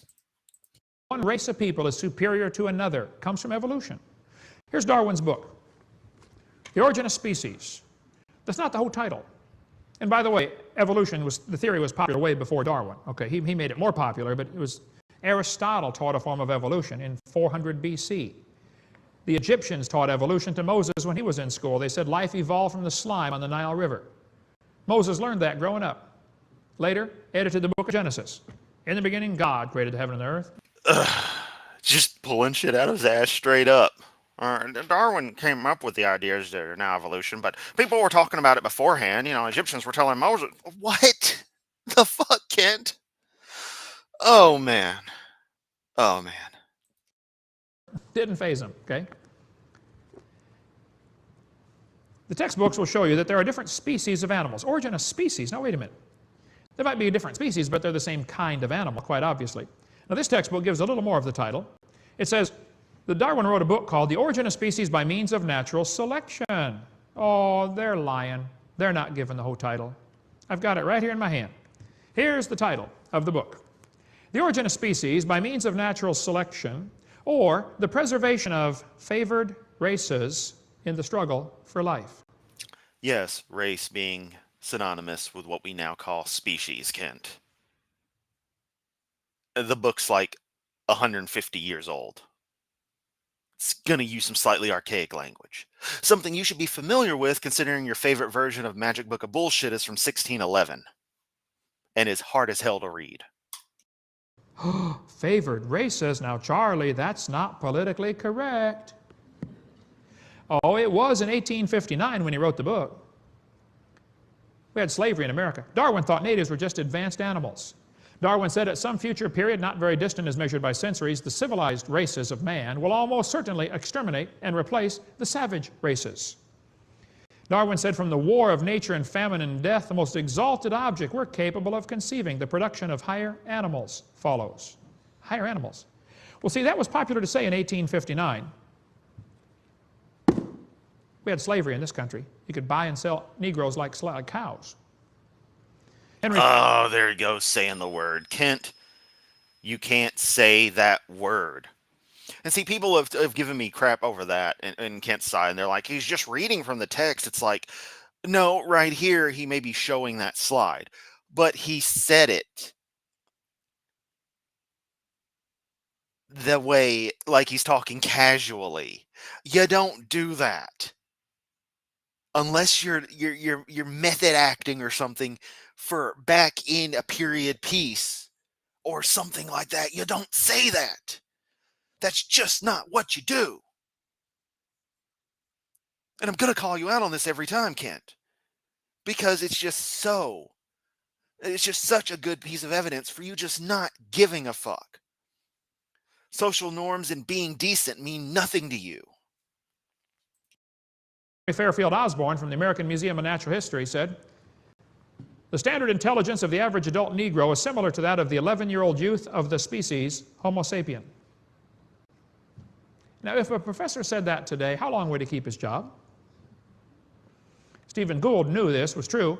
He said biological arguments for racism may have been common before 1850, but they increased by orders of magnitude following the acceptance of evolutionary theory. Huxley Yes, because people found it as a convenient excuse to be overtly racist.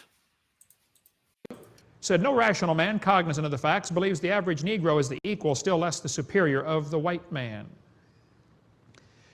Kingsley, Anglican priest, said the black people of Australia, exactly the same race as the African Negro, cannot take in the gospel. They can't be saved. All attempts to bring them to a knowledge of the true God have as yet utterly failed. Poor brutes in human shape, they must perish off the face of the earth. Kingsley was the Anglican priest who went around promoting Darwin's book when it came out. In 1860, Kingsley wrote a letter to his wife after he visited Ireland from the potato famine, where 1 million people died. He said, I am haunted by the human chimpanzees I saw along the 100 miles of horrible country. To see white chimpanzees is dreadful. If they were black, one would not feel it so much. But their skins, except where tanned by exposure, are as white as ours. Here's these Irish people starving. Excerpt from May 17th, 2005 radio broadcast, answers in Genesis.org. Okay, Kent. Starving from the potato famine. Kingsley drives by and looks at him and says, oh, these poor white chimpanzees. He thought they hadn't evolved as far. The Mormons teach, Mormons in this life, or Negroes in this life, are denied the priesthood. Negroes are not equal with other races. It's the Lord's doing. It's based on his law of spiritual laws of Pathos, we are 30 minutes into DVD number 5. The one that Kent thinks that that says that the government had to try to get every copy of. Which is funny because they obviously didn't do that good a job, considering I have a copy of the data. So, yeah, we are balls deep in DVD number 5. And you see, I've had a lot to say because this is a near 2-hour stream already and we're only 30 minutes in. Justice, and grows out of the lack of spiritual valiance of those concerned in the first estate. See, the Mormons teach babies in heaven are born first. The Heavenly Father has thousands of wives and has spirit babies. If they're a good spirit baby, when they come to earth, they get a white-skinned body. If they're a bad spirit baby, they get a black-skinned body. That's what they teach. Mormon Doctrine by Bruce McConkie. He said, it's a divine decree. Cain, Ham, and the whole Negro race have been cursed with black skin, the mark of Cain. Mormon Apostle Peterson said, if there's a drop of Negro blood in my children, as I've read to you, they receive the curse. Mormon President Brigham Young said, shall I tell you the law of God regarding the African race? If the white man who belongs to the chosen seed mixes his blood with the seed of Cain, under the penalty under the law of God is death on the spot. This will always be so. You should read some books about Mormonism and see what they've done in the last few hundred years over this teaching of racial superiority. Man, I mean, you know, the word unhinged is used a lot these days, but man, DVD 5 is unhinged. This is insane. Absolutely insane. Just, See, racism was popular in the 1800s. I mean, they would buy the slaves and put them on ships and pack them in as tight as they could. If a bunch died, oh well, save as many as you can. But they sold them on the market. Some people thought some leaders in America thought the Aborigines were not as evolved as the white man because the Aborigines have a big...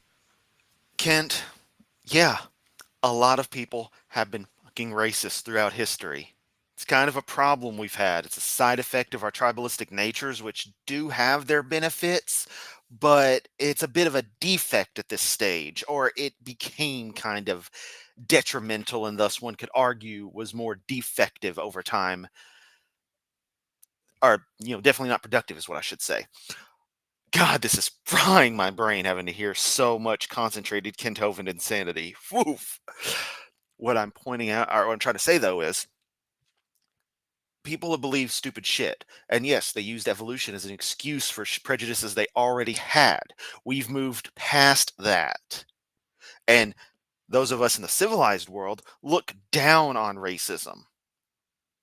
We try our damnedest to avoid it. to point it out and to try to rectify the situation, because people are people and we all deserve to be treated equally.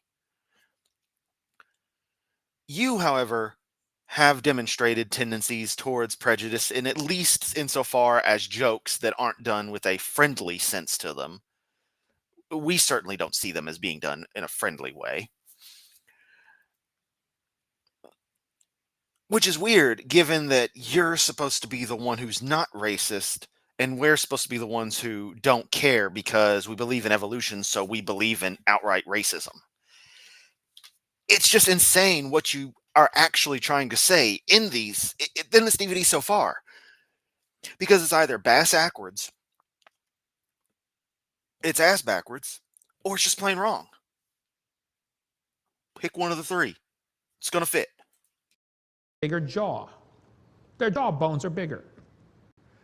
Eskimos in Alaska have the same thing. They have bigger jaw bones. And they said, well, that's because they've evolved. They're not as evolved from the apes as we are. No, it's because they use their jaws all the time like a vice. They don't carry a toolbox around with them. They wander around a lot, so they don't want to carry 50 pounds of tools. When they want to pull the skin off of something, they hold it in their teeth and pull the skin off. They use their teeth. They use their jaw muscles all the time. And any bodybuilder will tell you the more you use your muscles, the bigger your bones get.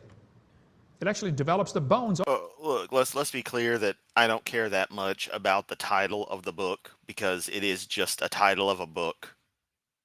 I really don't care that much about what Darwin actually thought, what racist views he did or didn't have, which were still going to be lesser than what was relatively common at the time from most accounts.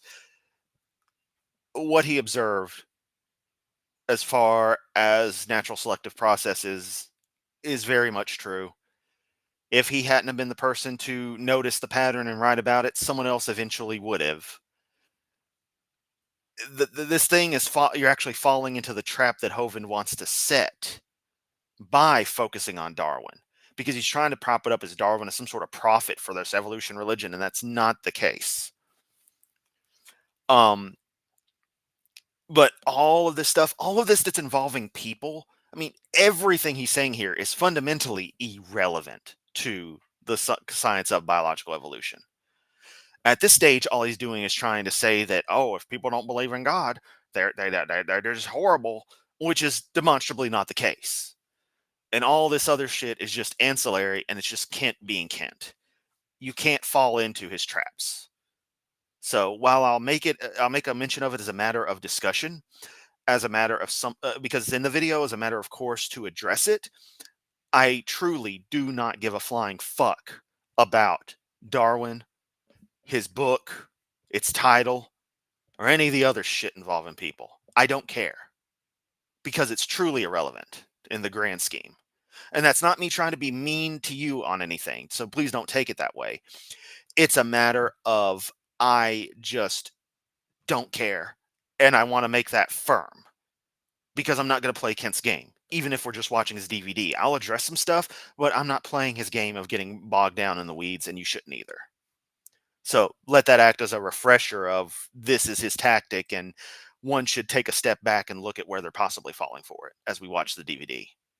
It's incredible how well this man and his twisted ass charisma can trap you into rolling with his false equivalences and his red herrings. Also, the mental life of savages rises little above that of higher mammals, especially the apes, with which they are genetically connected. The intelligence moves within the narrowest bounds, and one can no more or less speak of their reason than that of the more intelligent animals. These lower races, such as the Vedas or Australian Negroes, are psychologically nearer to the mammals, apes or dogs, than to civilized Europeans. We must therefore assign a totally different value to their lives. That's Ernst Haeckel, the guy that lied about the gill slits. Again, don't give a flying fuck about Haeckel. Don't care about his drawings being wrong in the first edition of his book. But he noticed the similarities in embryos, which is a fact that anyone else looking would have noticed, and that we have the obvious photographs of right now, as AJ showed him in the debate.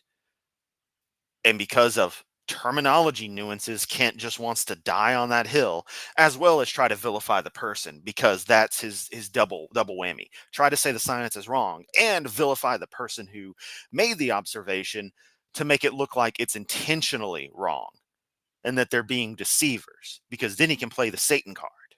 That's his whole MO. At the beginning of the white settlement, this is in Australia, there were an estimated 300,000 Aborigines all over Australia. Aborigines were viewed by the settlers as primitive, savage, unchanging. In addition to warfare, killings, water, flour, and sugar were poisoned, and diseases like smallpox, measles, and influenza were introduced intentionally to lower the population. It was the law. You could kill Aborigines if you wanted. How many saw the movie Quigley Down Under, where he was brought in to kill the Aborigines? Because he was a marksman. Every single Tasmanian Aborigine was killed. Why? I think the evolution theory is directly responsible for what happened to the slaughter of the Aborigines. These two people went to Australia to collect skulls for the museums in America. Here's your article right here. A New South Wales missionary was a horrified witness to the slaughter by mounted police of a group of dozens of Aboriginal men, women, and children. 45 heads were boiled down and the best 10 skulls packed off for overseas. They shot them just to get the bones. Yeah, and that's fucking horrible. And Australia went through a pretty horrific period of racism. One that it kind of hasn't fully gotten over, although thankfully shit like this doesn't happen anymore. That's people being people, Kent. We're just beating a dead horse. And I just want to take in for a moment that it just clicked with me again that these people have sat here for 30 minutes and listened to this man just talk about abject horror in a church, that this is a sermon. Just think about that. This is deemed as a religious speech, a presentation in the support of the church.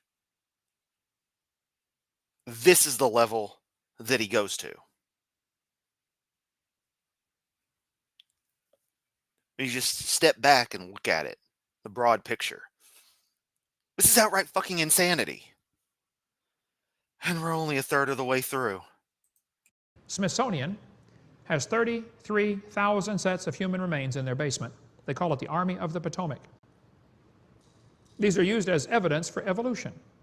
Charles Darwin's cousin, Francis Galton, started a movement called the eugenics movement to purify the human... Hey, we don't have Finland yet. Gotta keep them in. Race. Let's get rid of some of these inferior races. They drew in from all branches of science to make eugenics, to improve humanity. We could spend days talking about eugenics, but these ideas gave rise to American laws that empowered... Hey, I've been to IKEA. I know what hedge means. Yeah. ...doctors to sterilize people they judged to be unfit. As a result, Black estimates that some 60,000 people were sterilized in the United States over the course of the 20th century. Some doctor thought, oh, they're not fit to be a mom or a dad. They sterilized them. As in America. The most chilling, though, were the ways which American eugenics influenced their German counterparts. Hitler said, I have studied with great interest the laws of several American states concerning the prevention and reproduction by people whose progeny would, in all probability, be of no value or be injurious to the racial stock. Yes, Hitler was a eugenicist. They also rejected what you would call Darwinism. They burned his books. This kind of racism, this kind of obsession over some ideas of ethnic purity, these ideas have existed for all of human history. That's a flaw in humanity. It's a defect in the populace that is a condition that needs to be weeded out.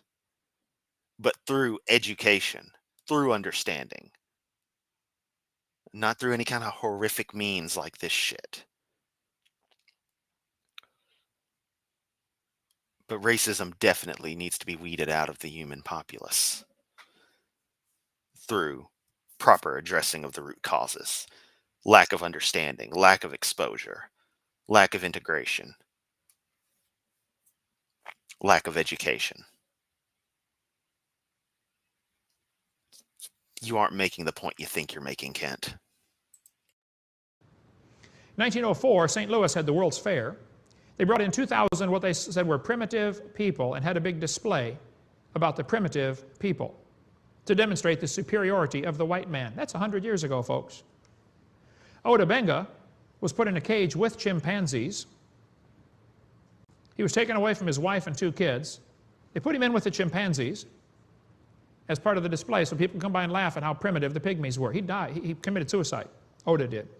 He's buried in Lynchburg, Virginia.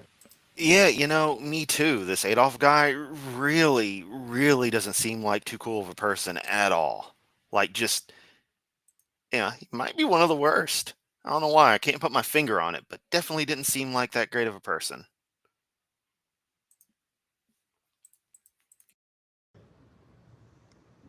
Roosevelt thought the Indians were an inferior species because they hadn't evolved as far. Roosevelt said, "I wish the wrong people could be prevented entirely from breeding." He thought the immigrants from Europe, Scotland, Ireland, and the Orient were a threat to American society. How many of you have ancestors from one of those places? You notice the source was Bob Jones University. BJU, anyone? Harvard? Oh, you're inferior species, according to these guys, okay? In 1871, Congress scrapped all treaties with the Indians and moved them off to the reservation system they're still using today. The Cherokees, down where we're from in Florida in that area, were moved off to Oklahoma or to India. Yes, I too am also offering to be adopted by someone in like a Scandinavian country or somewhere that's considered socialist because, you know, y'all have the best music and life doesn't suck there. So please adopt me. If you need my information, I'll send it to you. But let's continue with Hovind and regret the decision. Oklahoma, Indian Territory. 1/3 of them died along the forced journey, called the Trail of Tears, because our leaders thought they were an inferior species. Yeah, they sucked. That's how it goes, Kent. That's how it goes. We could spend all day on that one. The Bible says we've all got one Father. No reason to be a racist. All God hath made of one blood all nations of men to dwell upon the earth. Darwin also said, a married man is a poor slave, worse than a Negro. I never met his wife, but if a guy said that, if a college professor said that today, how long would he keep his job? Or his life? Yeah. Darwin said the chief distinction in intellectual... There was kind of a like of that. That was more of a Heinrich Himmler thing, the bit of the obsession with Nordic culture, and that Aryans having ties there made them superior. But I mean, obviously, failed painter didn't reject it. You know, didn't be like, "Nah, that's stupid. Don't put that in there." You know, they totally rolled with it. Powers of the 2 sexes is shown by man's attaining to a higher eminence in whatever he takes up than can woman, whether requiring deep... And no, I'm not against going to Scotland either. Fucking love Scotland. I mean, I think I'll love Scotland. Love the accent. Love the people. Thought, reason, or imagination are merely the use of senses and hands. The average mental power in man must be above that of women. He said man has ultimately become superior to women, poetry, strength, voice, etc. Darwin believed in inbreeding. He married his first cousin, Emma Wedgwood. He wanted to have a superior stock. They produced 10 children. Mary died shortly after birth. Anne died at age 10. Robert, born retarded, died at 19 months. Henrietta had a serious nervous breakdown. 3 of his 6 sons were so ill, they're ill so often, Charles thought they were semi-invalids. So much for your superior stock, Charlie. Evolution is a bad tree, has a bad root, brings forth evil fruit. Evolution is the foundation for immorality. It's the foundation for humanism, the foundation for racism. And now we're going to cover evolution is the foundation philosophy for Nazism, communism, and the New World Order. So something I just want to point out is that National Socialism, while having a variant of socialist roots deep down, hence part of the name, was abjectly and for all intents and purposes, the opposite of communism. So, how does evolution cause two completely different philosophies, completely opposed to each other, to exist at the same time to a point where they actively opposed one another? This was kind of a big deal. That just never made sense to me. Evolution, the foundation for Nazism. Why did Hitler do what he did? Now, Mussolini, the dictator in Italy, thought the Italians were the superior species that deserved to rule the world. So did the Germans, so they linked up together for a while. So they thought, well, we'll just rule it together, and then when we get too many people, we'll decide between the two of us who's the strongest. Mussolini and Hitler were strong believers in evolution. Now, Hitler believed the Germans were the superior race that deserved to rule the world. Arthur Keith said, the German Fuhrer has consistently sought to make the practice of Germany conform to the theory of evolution. A direct line runs from Darwin. Hang on, let's step back for that. Evolution and Ethics, 1947, Sir Arthur Keith. Okay, so that's what Arthur Keith is saying. That's not what Adolf said. So I don't give a fuck. Practice of Germany conform to the theory of evolution. A direct line runs from Darwin through the father of eugenics movement, Darwin's cousin Francis Galton, to the extermination camps of Nazi Europe. Again, this is Martin Brooks, what they have to say in New Scientist. I honestly don't give a fuck. Show me the actual evidence. Even then, though, people, once again, you already held racist beliefs, held beliefs against what they deemed as anyone inferior, any kind of minority, anyone disabled in some way, and would use any excuse they could to take action on those beliefs. It's not that hard of a process to understand that it goes, again, the opposite of the way you think it does, the way you're trying to make it seem that it does. People were horrible and doing all this shit before evolution was ever remotely a concept. So you're just wrong, Kent. Hitler's book that he wrote, Mein Kampf, written in 1924 while he was in, much of it while he was in prison, between the two wars, it's full of evolution. You ought to read the book. It's a boring read for one thing, but it's just absolutely full of his evolution philosophy. This is probably the only time you're ever going to hear me say anything good about a certain book by a certain failed Austrian painter. But it's probably actually is a better read than the Bible. Because let me tell you, the Bible is the worst thing I've ever read. You know, so bad that I could barely make it through any of it. Even just trying to find a particular passage is an absolute pain in the ass. And I've got one of the good editions back here. Not your 1611 idiocy. Just...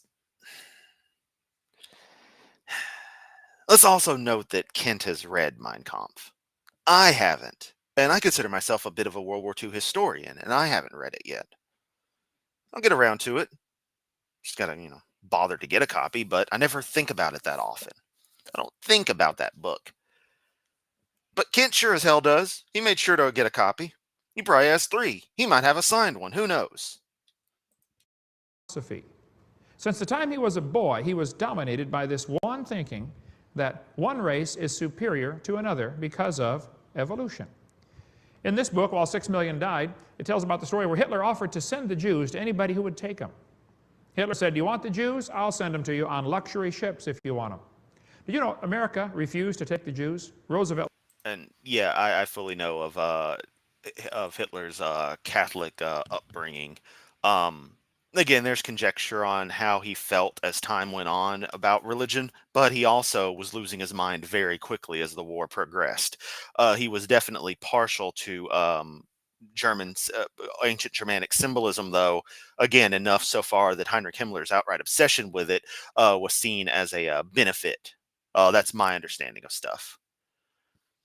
Got a super chat from Deconstructing Laura, $4.99. Where did the Austrian painter Love Darwin lie begin? It's here, Kent. It's here. Ken Ham has it in the Ark Park. It's a clear lie, and they keep telling it. Nice. Say we don't want them. America had very racist immigration policies before World War II. Yeah.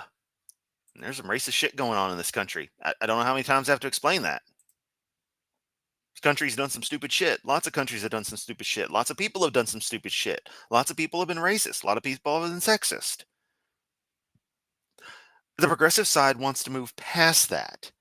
Your regressive ass, while decrying it like you are, wants to take us back to that. Long stories there. You can read about the ship that came to Cuba and tried to unload their Jews and said, basically, we don't want them. They sailed all the way up the east coast of America. Every port in America refused to allow 900 some Jews to get off the boat. So they sent them back to Europe. In Hitler's book, Mein Kampf, he said, no more than nature desires the mating of weaker with stronger individuals, even less does she desire the blending of a higher with a lower race. He talked about the mingling of Aryan blood and lower peoples. This is all based on a philosophy called evolution. One race has evolved farther than the rest. Now, who's an Aryan? And what are these lower peoples anyway? Well, Hitler taught that the blonde-haired, blue-eyed Norwegians were close to pure Aryan. Did you follow all that? The blonde-haired, blue-eyed Norwegian, vården står det til I dag. And he thought, it's so disturbing when he does that, when he has to point that out. Like he's proud of it. I mean, if that isn't a warning sign, I don't know what is. It's... Given what we've had in this first 40 minutes of this video, that's rubbing me the wrong way. Thought the Germans were mostly Aryan. The Mediterraneans are slightly Aryan. Slavics are half Aryan, half ape. Orientals are slightly ape. The black Africans are mostly ape. And the Jews are close to pure ape. Hitler killed the Jews because of his evolution thinking. No, he did it because he was inherently a racist. And anti-Semitism was extremely popular at the time. So he was able to work it in to his entire thing of, let's get all of Germany behind me. Let's blame these guys for all the troubles everyone's been going with since World War I. And, oh, hey, you know, we're just going to go completely off the fucking rails and do the things we do. Because we're Nazi Germany, and we're going to take over the world. Or at least Europe, so it doesn't matter. We need more living space.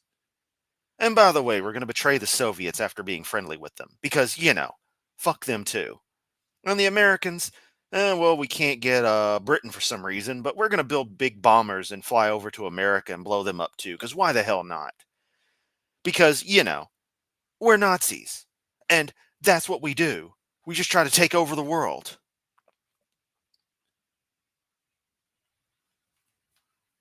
Come on, Kent. Come the fuck on. This isn't that hard to understand.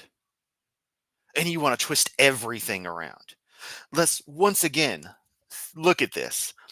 That Kent wants to try to paint the death of 6 million plus Jews, as well as the other ethnic groups that died in those events, in those camps. He wants to paint that as all on the known fact that allele frequencies in populations of organisms will change over time due to different selection pressures, thus causing different adaptations and eventually potential speciation events. He wants to equate that science, turn it into some religion that we believe, and paint that belief as the cause of events like this, thus trying to say that we support the Holocaust. He isn't saying it, but he's saying it. How much of a fucking monster are you, Kent? Just really. We fought a really big war. Probably 100 million people died in World War II altogether because of that stupid theory. It's not just dumb, folks. It's dangerous. Hitler also hated the black people. 1936, Olympics were held in Germany. Jesse Owens, the black American athlete, won the most gold medals, and Hitler walked out of the stadium. Said, it's not fair to make my men race against this animal. one of the Jewish prisoners who survived the Holocaust, said there's a difference between those who look upon their fellow human beings as common creatures of a common creator and those who look upon them as conglomerate of biologicals and chemicals. Is the human body nothing but chemicals?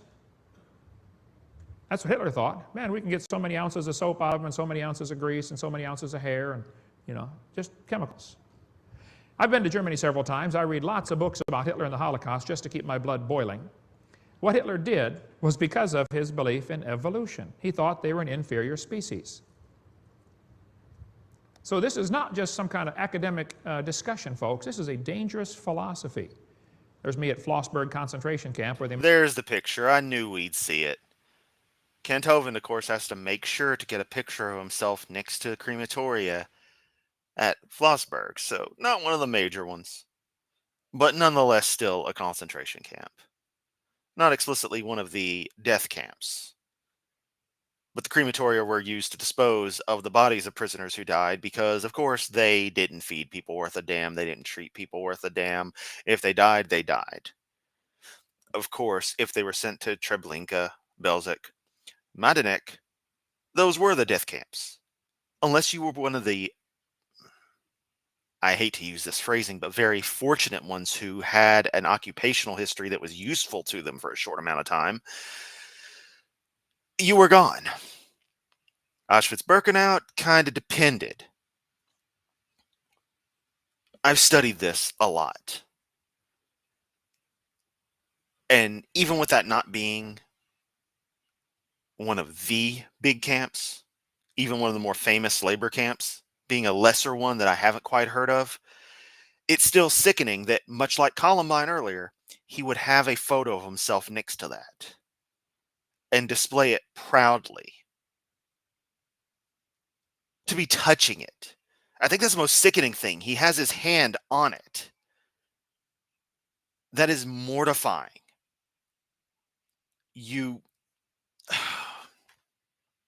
I'm sorry, it's actually making me slightly nauseous to think about.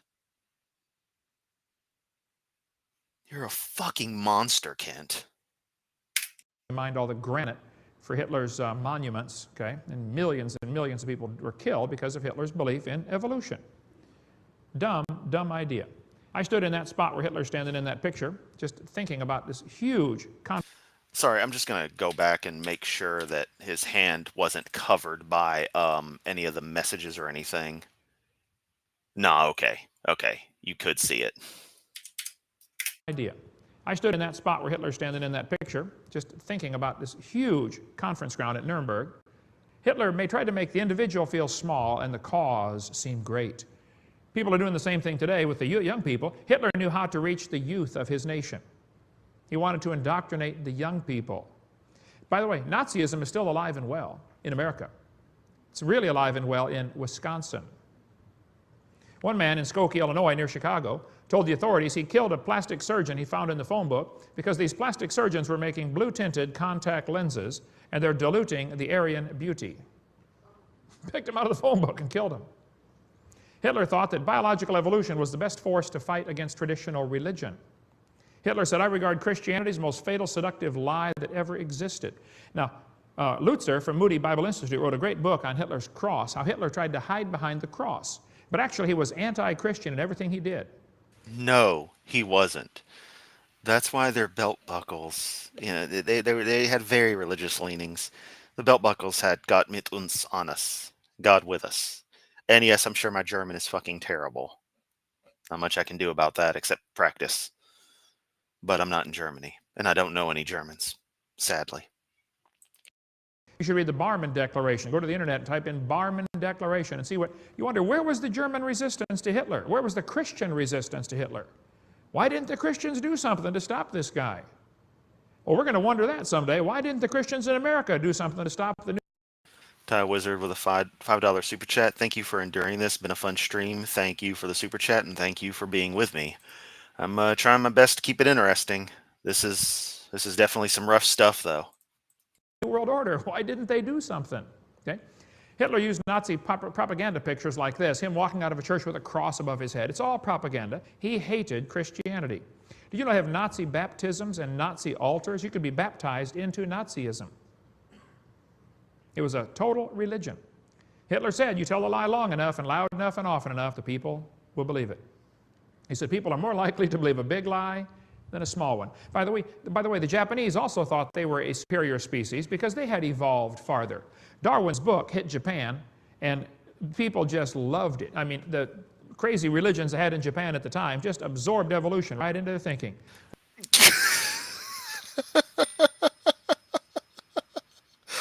Oh, I laugh out of the fact that I don't have an emotion to react to this, right? Shintoism and Buddhist principles remained strong in Japan up to and post World War II era. This, however, included a divine value to the emperor. So, in one sense, aside from elements of animism, local shamanism that are part of Shinto, and various Buddhist principles and the like, they also worshipped the emperor.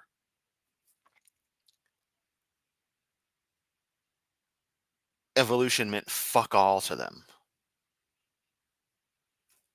The most it probably mattered,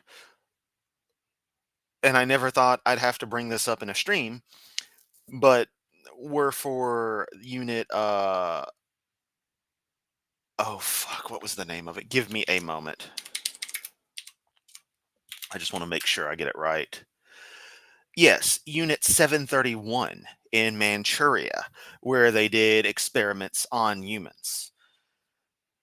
I'm not going to repeat them here. It is truly horrific. That was probably the most that any evolutionary concepts would have made it in, much like with the Nazis, that the most it would have made its way into anything was with medical stuff, with understanding physiology, basic biology of humans, and where it mattered.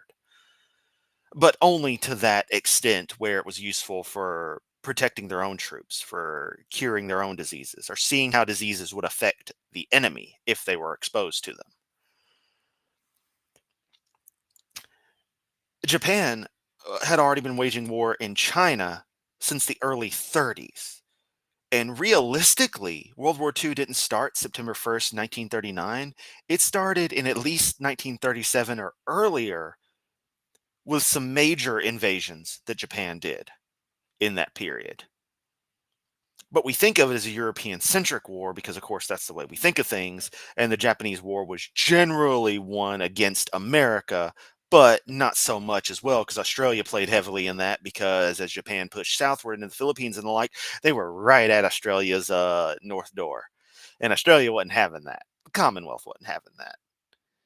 That's why World War II was truly a world war. World War I was global, sure, but the world was a lot smaller, you could say, back then. Yeah, just what you're saying is complete bullshit. Just complete bullshit. And it was a religious fervor to obey the emperor, who had decided with the military that Japan should extend its empire, that caused them to do what they did. Eventually caused the attack on Pearl Harbor, bringing America into the war. Now, I know because your daddy was the only survivor of his platoon in World War II, Kent, that you think you know everything about the Japanese during this period, and you think you know everything about the Pacific Theater in World War II, but I can guarantee you don't know a goddamn thing. I don't know much about it, but I'm still a better historian and well-read, most certainly more so than you are. And I care about this subject more than you actually do. Because the only things you care about, Kent, are promoting your own agenda and nothing else. When Darwin's book was translated to Japanese, everybody said, wow, what an amazing theory, evolution. And the next obvious step is, hey, if evolution's true, which race has evolved the farthest? Japanese scientists did studies to find out which race of people have less hair, and it was the Japanese. They said, see, we've evolved farther from the apes. They said we have milder body odor. They did real scientific studies to prove the Japanese had evolved farther. And that's why... And you know what's funny? He said something true right there. He made the little comment about body odor. I forget the details, but yeah.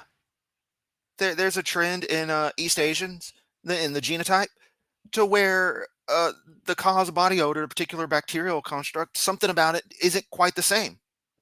It's just a weird quirk. It doesn't fucking matter. It means deodorant sales don't sell well in Japan because nobody needs it. But it's an interesting little quirk of our evolution. Just thought I'd point that out that he said it. It's like, huh, that actually is something true. But still, it's pretty fucked up shit.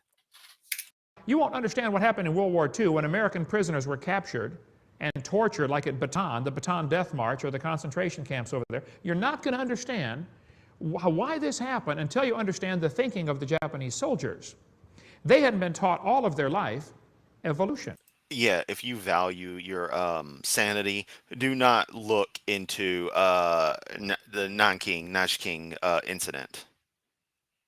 It was bad, to put it lightly.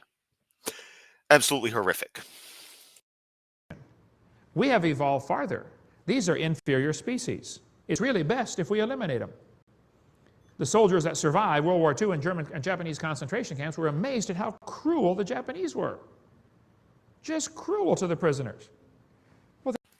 Tyler popping up, or Ty Wizard popping up, that correct on the Gott mit uns had been on their buckles for a while, since like the 1700s. Yeah, kind of like the Totenkopf, the death's head, was a symbol from their history. Yeah, I didn't know the exact origins of it, but obviously Hitler didn't remove it. He left it there. So, yeah. That tells you that he didn't seem to be as fervently rejecting everything as Kent wants to make out. They thought they were an inferior species. Evolution is the foundation for communism. Communism is a theory that believes that God does not exist or is not necessary, that man is responsible, ties hand in hand with humanism. Roger Baldwin, the founder of the ACLU, the American Communist Lawyers Union, said communism is the goal. The purpose of the ACLU was to advance communism. That's why they were founded. Now, Moses Mordecai Marx Levy, alias Karl Marx, the founder of communism, had written a paper when he was 17 years old telling how much he loved the Lord. Then he went off to college, studied philosophy, turned his back on God, and developed his theories of communism, which go hand. His atheism would have been irrelevant to his ideas of socialist principles that evolved into communism. There was a whole movement at that point against the emerging tendency of capitalism to outright dominate. They saw it coming. Then things got a little better, and then they went right back to shit. Hand in glove with evolution. Did you know 75% of kids that go from Christian homes to public schools are going to lose their faith after 1 year of college? You parents better think long and hard before you send all your kids off to school. Are you sending them off to a secular university so they can make more money in life? Is that your goal? You willing to risk, 3/4 of them? I'd recommend at least one good year of Bible college before they go to a secular school, even if it's not accredited, just to get them grounded in the Bible. And really get them grounded in creation before you send them off there. High casualty rate at those places. Now, Karl Marx later said in life, he said, my objective in life is to dethrone God and destroy capitalism. Karl Marx. Okay, that's what he said. Whoop-de-dee. Hell, I'm all for it. I don't even object. You want to get pissy? Get pissy, Kent. Marx is founder of communism. He based his philosophy on evolution. He tried to dedicate his book. No, he didn't. To Charles Darwin. I mean, not intrinsically anyway, at the very least, not in the way Kent wants it to be. He wrote a letter to Charles Darwin. He said, dedicated to Charles Darwin from a sincere admirer, Karl Marx. Darwin's wife said, honey, you better not accept this. This may be a little much, okay? I mean, it looks like he is taking that particular specimen, that particular copy of the book, and giving it to him, and that's the verbiage he chose to use. Again, this was a good while back, and words were used a little differently back then. Come on, Kent. You made it sound like it's in the beginning. Oh, I dedicate this book to, Bobby and Susie and everybody who believed in me. Come on, Kent. Karl Marx had 6 children, never worked a day in his life. 3 of his kids died of starvation in infancy. 2 others committed suicide. not a successful model father. When he died, 6 people attended his funeral. Karl Marx developed, though, in 1848, the Communist Manifesto, how to destroy a country, how to have it be taken over by communism. First thing, you abolish private property. Now, everything Marx did intentionally was anti-Christian. If the Bible... Oh, this is gonna be good, as my chair squeaks and I sit back to get a breather. Because now we're getting into socioeconomics for a slight bit. I'm gonna have fun with this. By the way, while I want to abolish capitalism, I do remind you that super chats keep me going because I am getting quite tired. This is very draining, and I want to power through this in a one-stop setting. So if you are still able to send any shekels my way, it's appreciated. If not, that's cool too. I'm committing to this. Y'all know how I do. Y'all know the way I operate. But I'm just saying, it does help. The Bible's for it, he's against it. See, the Bible makes private property a real serious issue. Ownership of private property is critical. You can't have freedom without property rights. Private property does not mean personal property, Kent. That water bottle sitting in front of you is your personal property. Private property refers to primarily the means of production in an industrialized society, in that businesses, big-ass corporations that are legally treated like people for some reason, shouldn't own the critical infrastructure that is used to produce whatever. That it should be communally owned. Now, how to go about that is a sticky subject, but the principle, I feel, is sound. I feel, and this is the way I treat things at work, in that it's everyone's property. The steel shelving in the back is everyone's property. It's not the store manager's back room that I work in. It's not my lead's back room. It's our back room. That's the way I look at it, and that's the way I try to have all my friends look at it. Not that I'm trying to be a boss to them or be some kind of jerk ass to them, but I try to instill that in people, into new employees, to get that understanding of this is our space together. We all play a part in it. Because that works.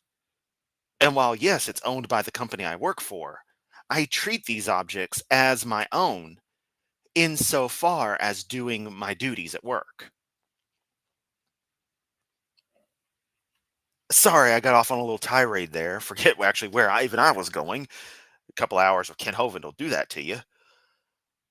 But yeah, your water bottle is your water bottle. But that church would belong to everyone there, in a sense. That's kind of a way to think about it. What good's it do to say you got all kinds of freedom if there's no place to exercise your freedom? Leviticus 25 says the 50th year was hallowed, and it's the year of Jubilee. You could not possibly lose your property permanently in the biblical system. It says every man has his own vine and his own fig tree. Drink waters out of your...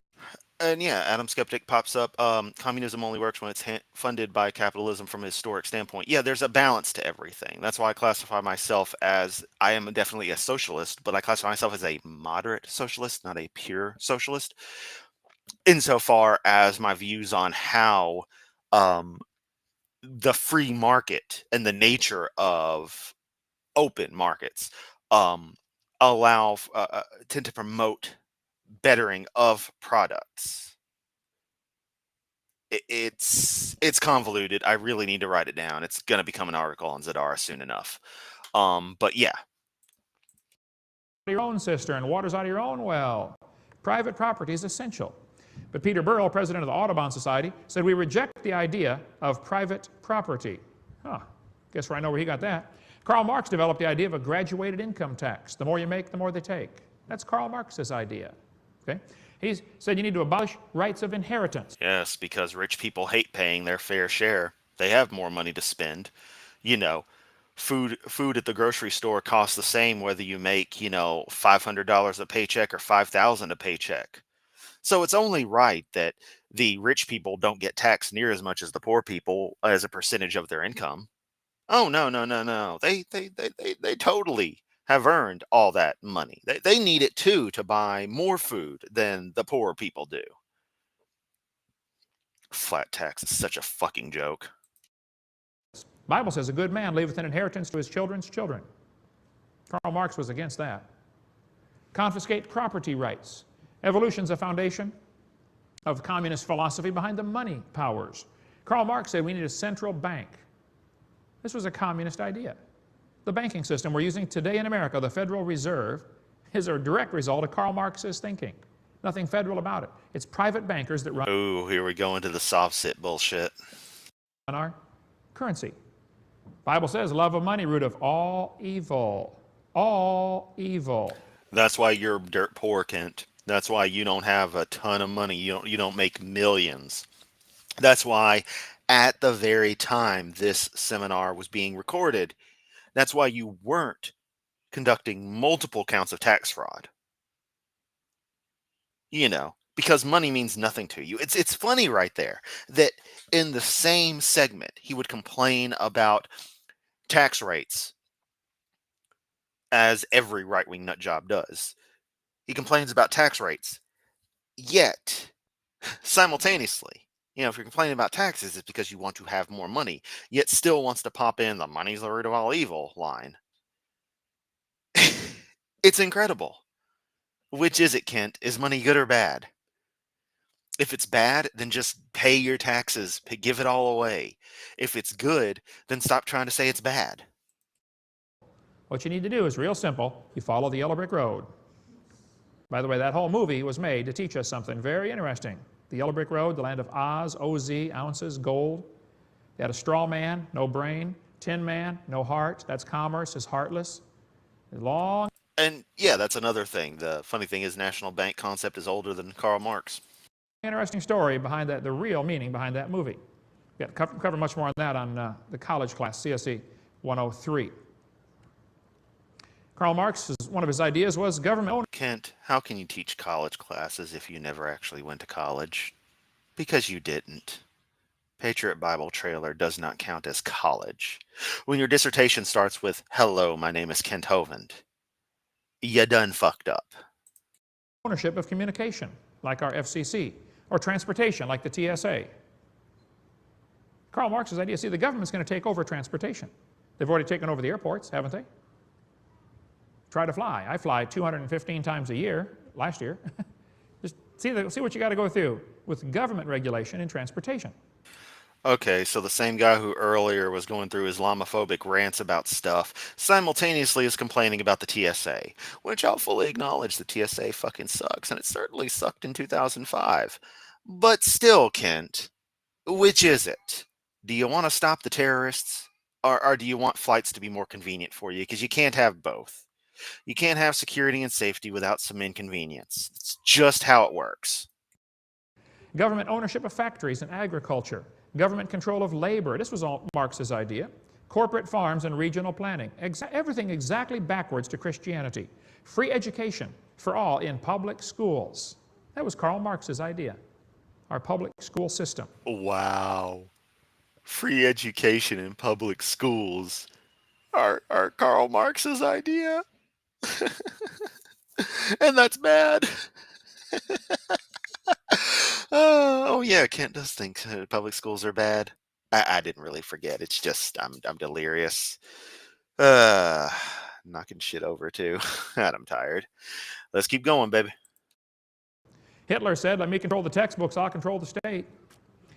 Martin Luther said, "I am very much afraid that the schools will prove to be the great gates to hell unless they diligently labor in explaining the scriptures, engraving them on the hearts of the youth. I advise no one to place his child where the scriptures do not reign paramount.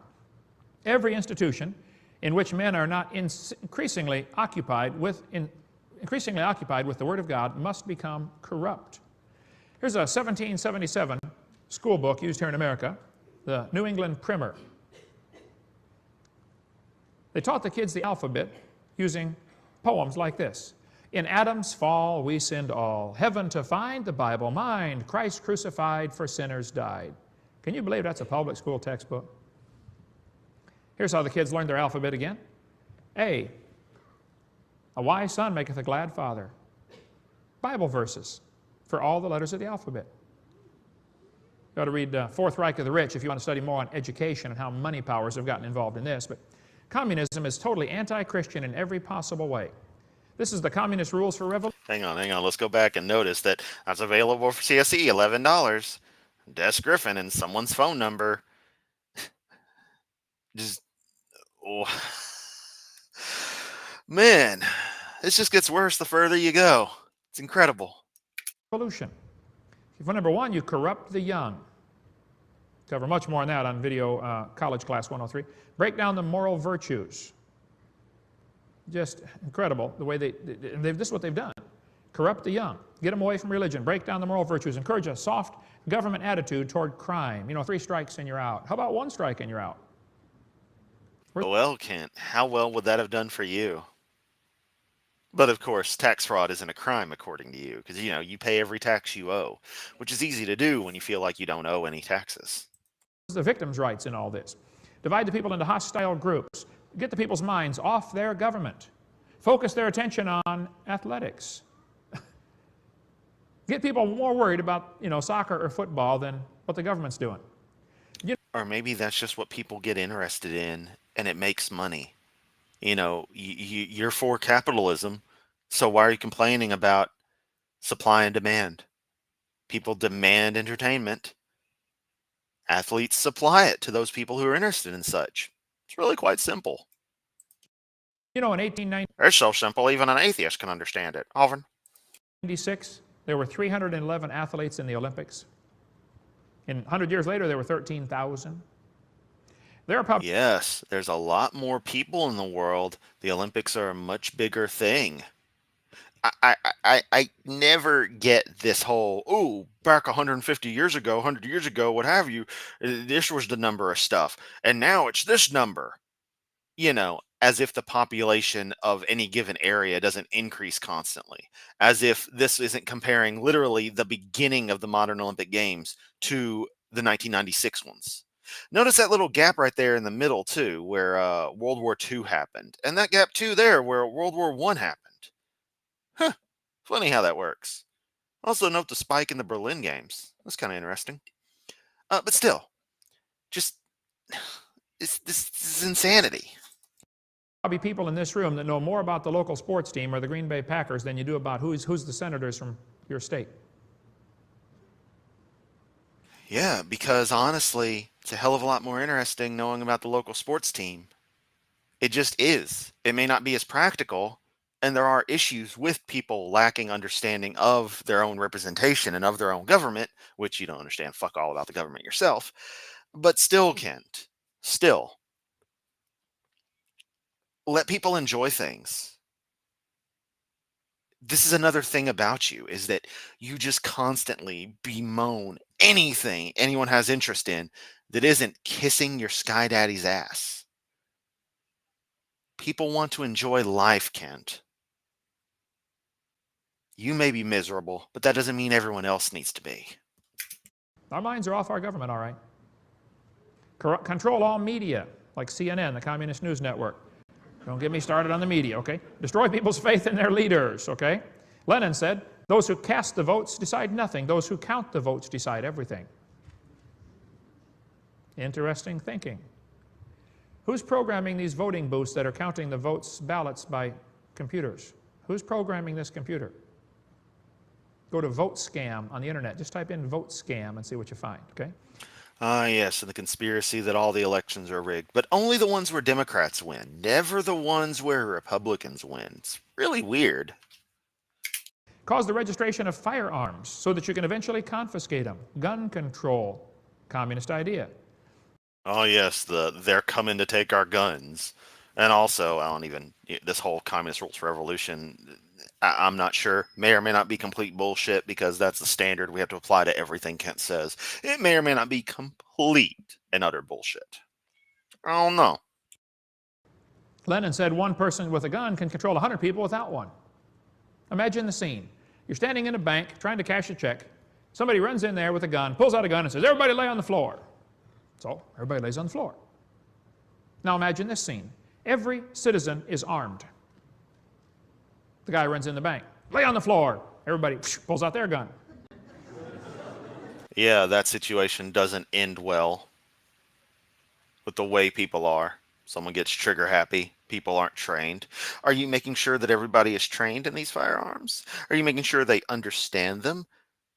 Are you making sure the situation doesn't go from a point where it seems like a dangerous situation, but it works itself out and the police handle it after the fact, to one person fires, misses, and next thing you know, stray bullets are flying everywhere?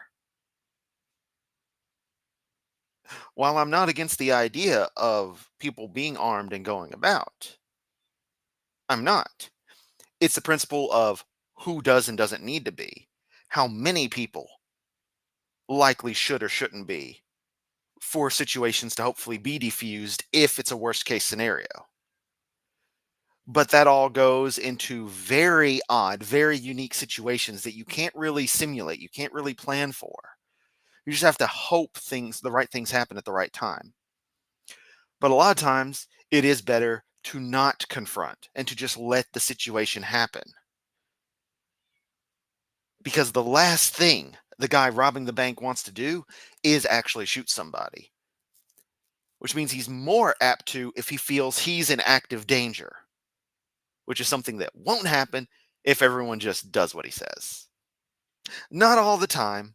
Some people are just effing crazy. But I'm just saying, Kent, as the scenario plays out in my mind, it seems like your scenario might result in a few more casualties than you think. You lay on the floor while we all stomp on your head. Okay. Every Oh, I'll stomp on your head.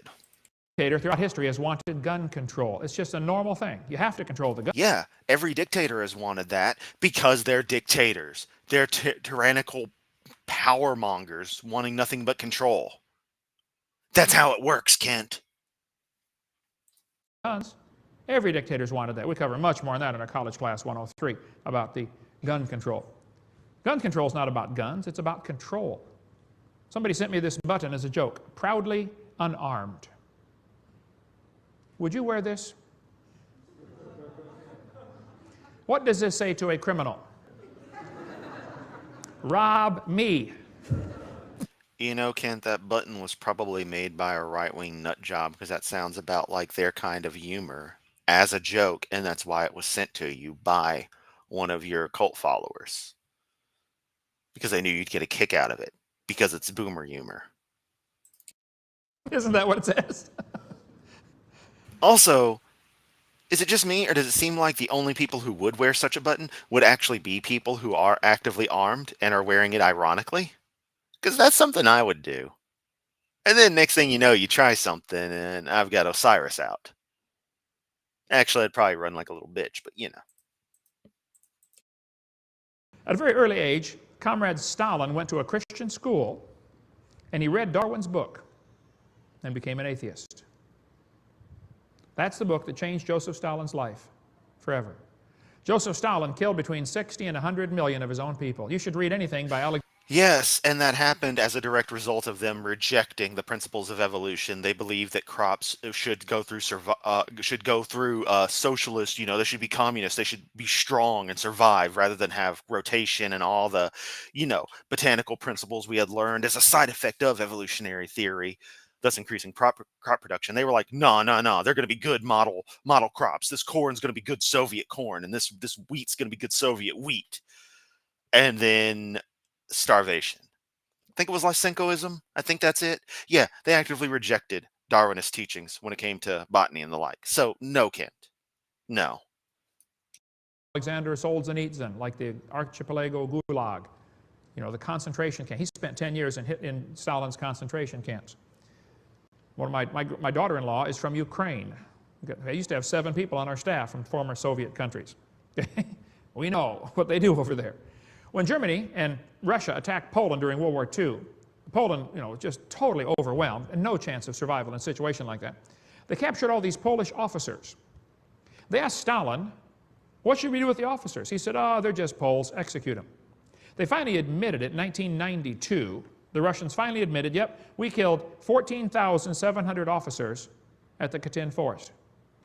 Wow, he's circled back to this again. It's amazing to see him looping around like he does even back in this time period. Massacred them. Why? Well, if you believe in evolution, you think you're superior because they're just inferior. You know, it's really best to wipe them out. It's like pulling weeds. It's all it is. Pol Pot, the leader of Cambodia during Cambodian reign of terror, killed 1/3 of his own population. Pol Pot, Kent. Pol Pot. I don't recommend you watch The Killing Fields. It's a pretty vile movie, but boy, it's pretty accurate. I mean, that's what they did. They killed people by the tens of thousands for any reason. When the communists took over China, they began killing Christians at a rate of 15,000 a month. Missionaries that were there reported, those that survived, that got out of China, said, you know, it was strange. When they came into our village, the communists came in, they didn't start teaching communism in the schools. The first thing they did in the schools was start teaching evolution. Communists know full well evolution is the foundation for communism. Russian atheist astronomer said, either there is a God or there isn't. Both possibilities are frightening. See, if there's no God... Wow, he is just straight looping himself. See, this is what I don't get, is that, like, I've seen people do this where they'll talk and they'll get into a loop, and I'll have to be like, yo, you're repeating yourself. But he plans this. That's what's fucking weird. He plans this in his slides. How do you do that? Man's in charge. You put man in charge, you're asking for disaster, okay? Evolution theory is dangerous. It brings forth bad fruit. It's a corrupt tree. And instead of plucking the branches off, fighting abortion and all these things, which I think we should do, go for the root, man. Fight the main philosophy behind it. The Bible says the earth is the Lord's. Yeah, and you wonder why we go after religion straight up when you go on your rants about everything else. That is because we're going at the root of the problem, which is this crazy idea of supernatural bullshit. The real root, though, the real catalyst is just you being fucking crazy. But we can't fix that. But we can go after the key principles that you want to use to try to tear down everything and be like, this is stupid, and you're lying about literally all of this, and you're lying about everything you say about our perspective, our point of view. Because jack diddly of the point you've tried to make here is remotely valid. It's just not, Kent, and I'm going to stress that. You can repeat yourself, so can I. This whole problem started 6,000 years ago. God created everything. Lucifer decided he wanted to be God. Probably about 100 years after the creation is when Lucifer fell. I don't know. We cover some of that on video too. But Lucifer started this long war against God. Ezekiel tells us a little bit about it. It says, yes, which is absolutely fucking, I'm sorry, I'm going to say the word, it's absolutely fucking retarded, because not only does that character know that the God exists, but knows that they're infinitely powerful, and thus knows that any fight against them would be pointless. This makes no sense at all as a story. It's silly. It's absolutely silly. And it's some of the worst written stuff I've ever heard. And you take it seriously. Iniquity was found in him. He was perfect until iniquity was found in him. He was lifted up because of his beauty, because of his power, because of his riches.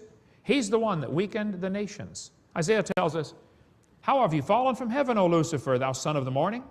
How art thou cut down to the ground, which didst weaken the nations? Lucifer's causing this problem. He decided, I will ascend into heaven. I will exalt my throne above the stars of God. I will sit upon the mount of the congregation in the sides of the north. I will ascend above the heights of the clouds. I will be like the Most High. Yes, we get it. Satan wants to be like Willie Nelson. It's not going to happen, okay? The Bible says, yet thou shalt be brought down to hell, to the sides of the pit. They that see thee shall narrowly look upon thee and consider, saying, is this the man that made the nations tremble? How many saw the movie Wizard of Oz? Remember when they finally pulled the curtain back and there's the great Oz, you know? Is this the man? This is it? That's Oz, you know? That little guy pulling strings? He made the world as a wilderness and destroyed the cities? That's it? I thought you were the wonderful, great, and mighty Oz. No, we're going to be amazed when we see Satan cast into hell. We're going to be amazed at this little puny guy that wreaks so much havoc on this world. That your magic sky daddy allows to do whatever, can stop it at any point, but doesn't. You have, by far, some of the stupidest beliefs I've ever heard. Satan is making plans to rule the world. Kind of like Pinky and the Brain, you know. God's up in heaven laughing about it. Psalm 2 is a great tranquilizer. The more you study about what's happening in the world and the New World Order coming soon, the more nervous you can get if you're not careful. Kent, this DVD, the sermon presented on this DVD that we're watching is from 2005. New World Order was already prevalent in WCW wrestling by 1997. I was a big fan. And then eventually I stopped being interested in wrestling. Yeah, NWO. I seriously wonder in retrospect how many teachers who might have been super into this conspiracy crap might have been freaked out by a bunch of us back in like 7th grade wearing New World Order shirts, not realizing that it's just a wrestling thing. Logo was pretty cool. I mean, I'd wear one now. I would rock the fuck out of an NWO shirt right now. I'd fucking go to work in it. I don't care. I mean, I'd change in my uniform once we open, but you know. It's cool art. It's a cool theme. It was a cool concept for their stories. Just read Psalms 2. It'll calm you right down. It's a good tranquilizer. Why do the heathen rage? The people imagine vain thing. The kings of the earth set themselves. The rulers take counsel together against the Lord, against his anointed, saying, let us break their bands asunder and cast away their cords from us. He that sitteth in the heavens shall laugh. God is laughing at their plans for a new world order. You want to read some good books, read 7 Men Who Rule the World from the Grave based on their philosophy. What you believe determines how you behave. That is for sure, okay? Or if you want to know some things you can do about it in America to help slow things down, be sure to get this book about jury nullification. You know, one person on the jury can just vote not guilty if they don't like the law. The question is not, are they guilty or not? The question is the law reasonable? I don't like that law, not guilty. Amazing book. Got to read that. Yeah, that's not how anything works. And while in practice, someone could, in theory, do that and be a belligerent prick. I'm pretty sure there's some setups in place that help work around that if it does happen. Or, you know, you just get a hung jury and go for a retrial or what have you. I mean, it really worked for you, right? It's just $1. Henry Morris has an awesome book called The Long War Against God. That is a must-read for anybody studying creation and evolution. It's a bitter fruit coming off of an evil tree, folks. Evolution is also the foundation philosophy for the New World Order. There's an excellent video you can get from our ministry, Megiddo 1 and Megiddo 2. You want to study what's... You mean Megiddo, Kent? Good God. Can you pronounce anything right? Although what do I know? Maybe I'm actually wrong, but I don't think so. But I could be, and I accept the possibility of being wrong.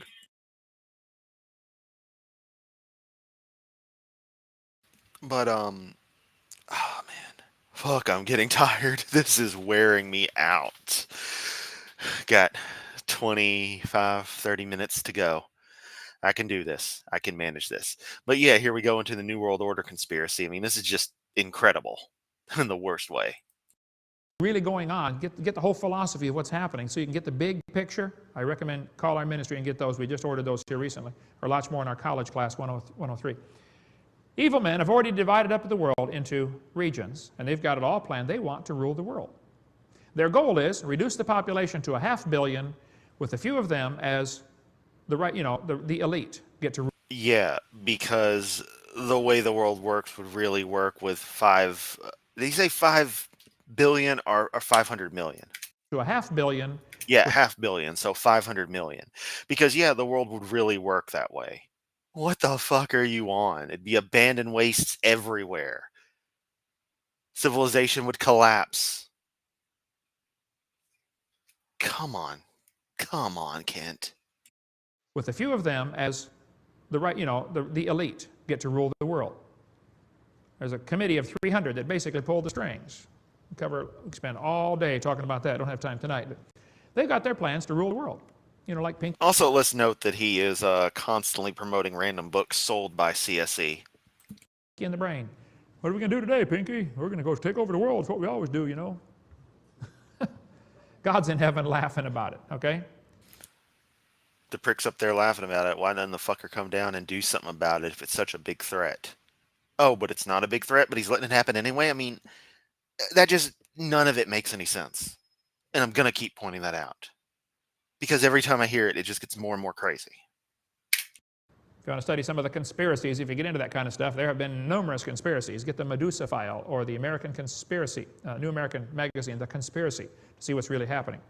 We could spend a long time talking about that, about the conspiracy. There's the Committee of 300 that really are controlling and pulling the strings, or the Illuminati, top 13 bloodlines of the Illuminati, the super rich bazillionaires, the rich. I mean, just look at this shit. This is what he seriously believes.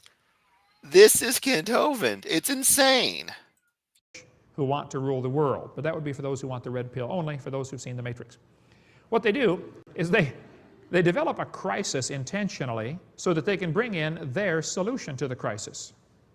That many events like the Civil War, World War I, the 1929 Depression, they are intentionally caused to make people come in and cooperate, whatever the reason may be, okay? The 29 Depression was to make everybody get a Social Security number. That was the purpose of that. Hey, we're going to orchestrate this complete fucking chaos to the global system so that Americans can get a number that's not even supposed to be used for identification and is only used for identification now because we fucked it up. What the hell, Kent? You're such a fucking idiot. Cuban Missile Crisis was intentionally done, okay? Oklahoma City bombing was intentionally allowed to stop the militia movement going on here in America. Call Ben Parton, the Air Force explosives expert. He says that no truck bomb blew up that building. Conspiracy on top of conspiracy on top of conspiracy. This is just amazing. The pillars were sheared off. That was C4 explosives wrapped around the pillars. Many folks are convinced the government was involved in taking down the building in Oklahoma City. And same thing with the Twin Tower bombing.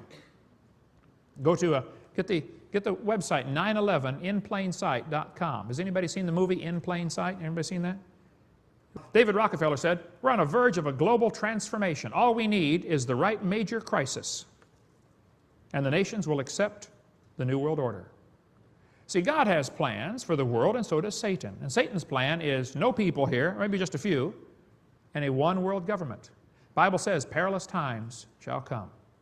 Seems pretty pointless. If you wanted to take over the world, I think you'd want all the people too. Otherwise, it's pretty damn pointless if you ask me, but what do I know? I'm just someone who apparently has a functional brain, unlike you, Kent. The people will be fierce, despisers of those that are good. Christians are going to be absolutely hated. You can already see the animosity toward Christians on TV. If there's a bad guy in the movie and he's an axe-wielding person, beating everybody up, it's always somebody quoting Bible verses, isn't it? Vengeance is mine, saith the Lord. Why he's out there killing people. They make the Christians and preachers look awful on TV. One of the groups to really watch it. Dylan's Megiddo Water. That's the best I can do because I'm fucking tired. And the cat is eating my plants. And this plan for the New World Order is FEMA. Boy, they have taken over my city since the hurricanes. There's just no question. They are in charge, all right? Just keep an eye on that group. George Bush told the Iraqi soldiers they should disobey if they're given orders to use poison gas or blow up wells. He said because after the war they're going to be judged. Okay, American soldiers, you took a vow to defend the Constitution against enemies foreign and domestic. If you get an order that goes against the Constitution, you better disobey that order. So I'll get court-martialed. Yep, probably so. You do what's right, okay? Who's doing this? What's going on? And what do we do about it? Okay, there are all kinds of... He's just running on autopilot here. I don't even know what to say about this crap. People involved in this plan toward a new world order. The United Nations, the World Council of Churches. If you go to a church that's a member of that, get out, okay? Council of Foreign Relations, CFR, the Trilateral Commission. the Bilderbergers, the IMF, International Monetary Fund, the International Bankers, the Club of Rome, the Communists, the Socialists, National NEA, National Education Association. Get out of that bunch if you're in it, okay? Or ACLU or the Masonic Lodge. Most people in the Masonic Lodge don't realize what they're in. They think they're in a do-gooders club. And it won't be till it's too late when they realize, wow, this was a satanic organization. General Albert Pike, 33rd degree Mason, leader of all the Masons years ago, said, that which we must say to the crowd is, we worship a God, but it is a God that one adores without superstition. To you, sovereign grand inspectors general, we say this, that you may repeat it to the brethren of the 32nd, 31st, and 30th degrees. The Masonic religion should be by all of us initiates of the high degrees maintained in the purity of the Luciferian doctrine. Yes, Lucifer is God. Well, Kent, I don't give a flying fuck what some dude named Albert Pike wrote in 1889. I don't care. It doesn't fucking matter. It is completely irrelevant to the fact that we have obviously observed, we have the evidence thereof, and we understand the mechanisms of biological evolution. It just doesn't have anything to do with it. And he wants to get pissed at people like, at us for calling into a stupid talk thing and wanted to talk about, his open mics and talk about, talk about his wife or talk about his degree. He's like, these morons want to talk about something other than the topic. It's like, what the fuck are you doing, Kent? It's just a terror tactic. It'd be hilarious if it wasn't so pathetic.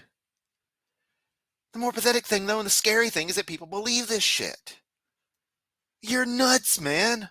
They seriously should have left you locked up. You're a danger to society, and not in the way you think. When the Mason learns the key to the warrior on the block is the proper appliance of the dynamo of living power, he has learned the mystery of his craft. The seething energies of Lucifer are in his hands, and before he may step onward and upward, he must prove his ability to properly handle energy. Good book on the Masonic Lodge. This one you can get from chick.com or get it from our ministry. If you call there, we'll get you some. Yeah, because we all love Jack Chicked. Yes. Now flashing back to the Secret Society episode of The Simpsons. Yep, Stonecutters. Who controls the British crown? Who keeps the metric system down? We do. We do. I forget the rest of the song. I'm a little too tired. I can't believe it's only 7:10 and I'm freaking exhausted. But man, this is draining. Let's finish this up. Excellent book on Masons and what they really, really are for. Okay, what do? Real simple. Exactly what Jesus told us to do. He said, flip tables. I'll do that. Go ye therefore and teach all nations, baptizing them, get people saved and teach them to go do the same. You realize Jesus grew up in the middle of the Roman Empire? His country You realize I don't give a flying fuck? had been taken over. He didn't spend 1 minute trying to change the Roman Empire. He went after people, win souls. Hosea said, my people are destroyed for lack of knowledge. What do? There are perilous times coming to this country. Oh, so he talks about rejecting knowledge there, but he also wants education to free education to be a non-existent thing. It's just incredible. It's like that word. I don't think it means what you think it means. Enter the world. Real serious times. I think probably real soon. I'll be really shocked if we make it 5 more years. I'm going to be surprised. What do? Well, what we need are some men and women who have understanding to know what to do. What should we do? The Bible says, for the transgression of the land, many are the princes thereof, but by a man of understanding and knowledge, the state thereof shall be prolonged. I got 4 grandkids. Man, I want to prolong the state. I want them to have some freedom and peace to grow up in also like I had. Yeah, I'd be open to doing chick track readings, given that Bible Reloaded is no longer a thing. It might be fun to beat that dead horse. What do?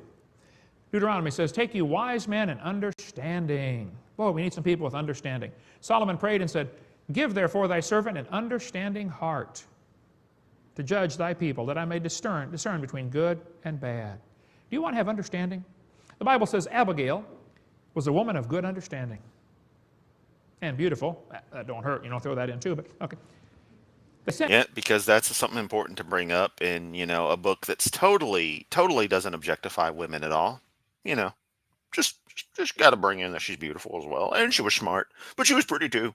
Because women are property on the Bible. Hovind. And him men of understanding. Ezra chapter 8. By the good hand of our God upon us, they brought us a man of understanding. And the children of Issachar, which were men that had understanding of the times to know what Israel ought to do. I wish we had some politicians that had understanding of the times to know what America ought to do. I don't think we have. Deport you? I don't know to where. No country should accept you. Shouldn't put that burden on another nation. Have too many. Most of the politicians, you know, got their finger in the wind. Hey, which way you blowing? Which way's the wind blowing? I'll lead. We need some statesmen, not politicians. You know what politics is? Poly means many, and a tick is a blood-sucking animal. Okay. Okay. I think Everyone laugh at Boomer joke. Ha ha ha ha ha ha ha. it's time to get motivated, folks. I don't know what you're doing, but it's time to get really moving. We are rapidly running out of time. What do we do? Okay. Number one, you need to realize God's in control. Don't get nervous. Prove it, fucker. Get busy, but don't get nervous. Okay? He's the potter, we're the clay. Do what he says. Simple, okay? We should be wise as serpents and harmless as doves. Be careful for nothing, full of care. Don't get nervous. Just get busy. We should pray for those in authority. Yeah. I'm sure a lot of people are getting busy, if you know what I mean. See, if you were praying for your senators, you would know their names. Wouldn't you? Yeah, okay? We're his children. Our job is to obey him. Preach the gospel, okay? We're supposed to be the salt of the earth. Did you know salt does a lot of interesting things? Salt preserves. You should be a preserving force in your community. Salt. All right, I'm a preservative in the community. Got it. I'm going to lead to increased heart failure and obesity. Good to know. Irritates. If nobody's irritated at you, you're not a good Christian. You say, Brother Hovind, did you know there's 1,000 anti-Hovind websites?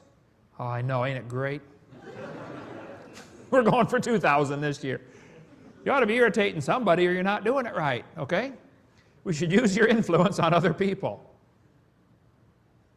Our local director of science curriculum, I called down there years ago when I was trying to change the curriculum in Escambia County.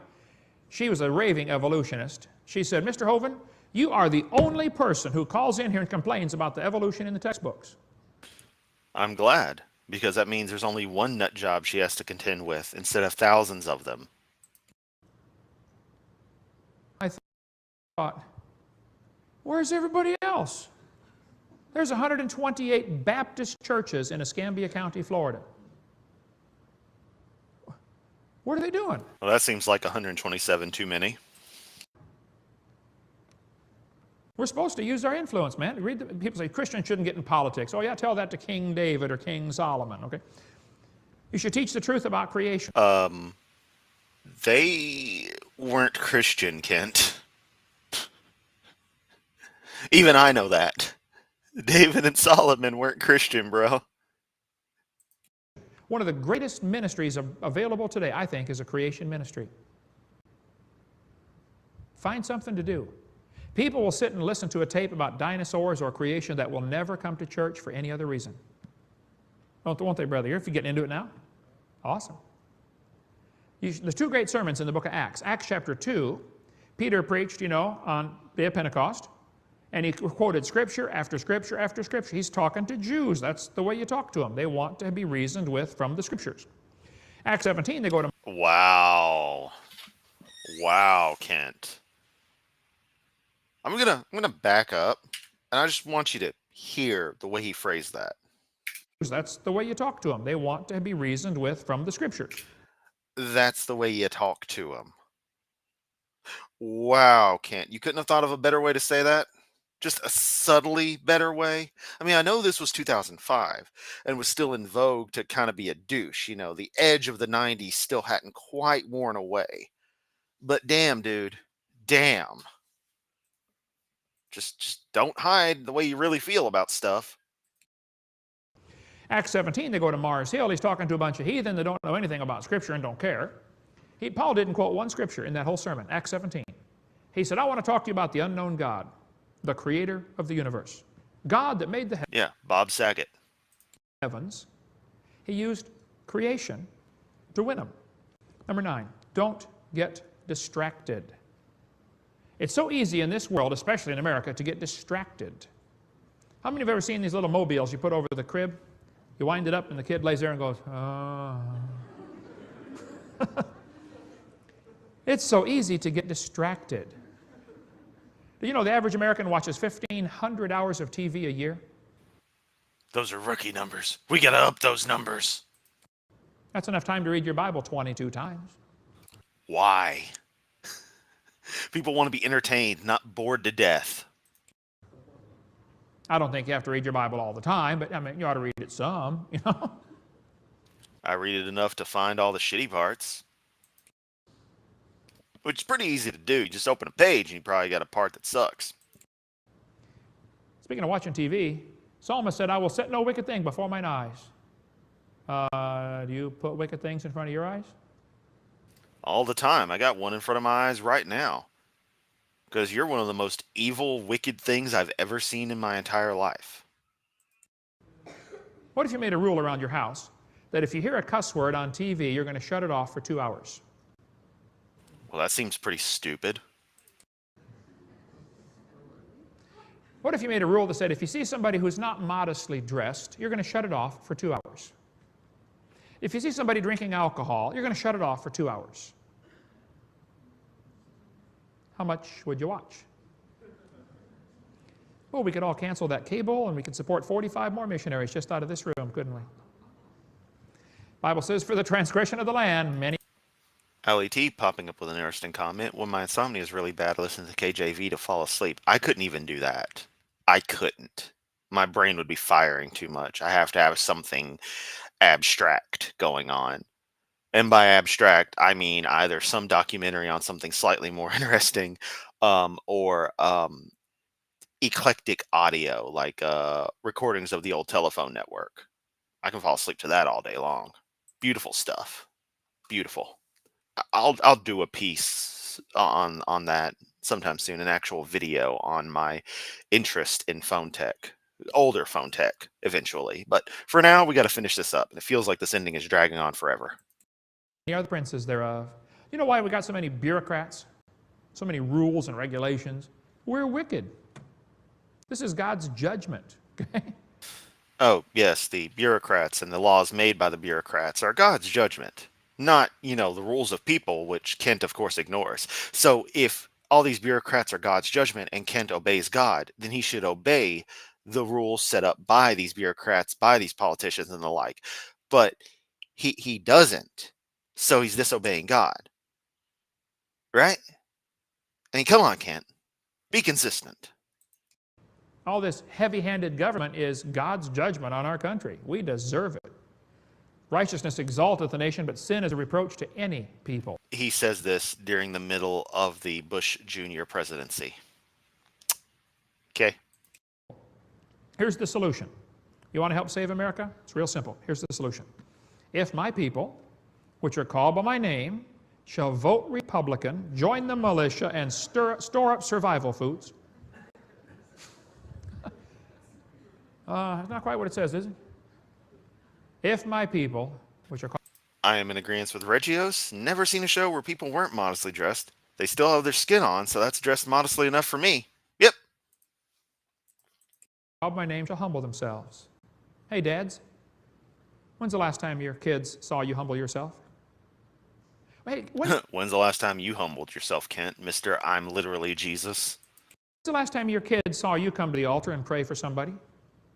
Also, I just want to say that I feel absolutely terrible for the base at the far left bottom of the screen.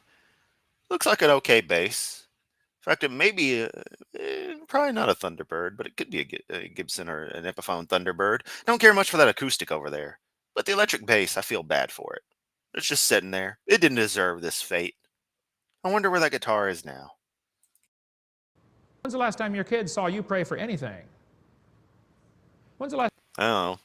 They may have seen you may have seen him pray for you to shut up, because that's what I'm doing right now. Last time your kids heard you say, I'm sorry, I was wrong? When's the last time you ever said that, Kent, in your life? And actually meant it? From the man who never does anything wrong to say that is fucking rich. Holy shit, Kent. Moms, when's the last time you humbled yourself? Kids, when's the last time you humbled yourself? When's the last time you told your brother, look, brother, I'm sorry, I was wrong, forgive me?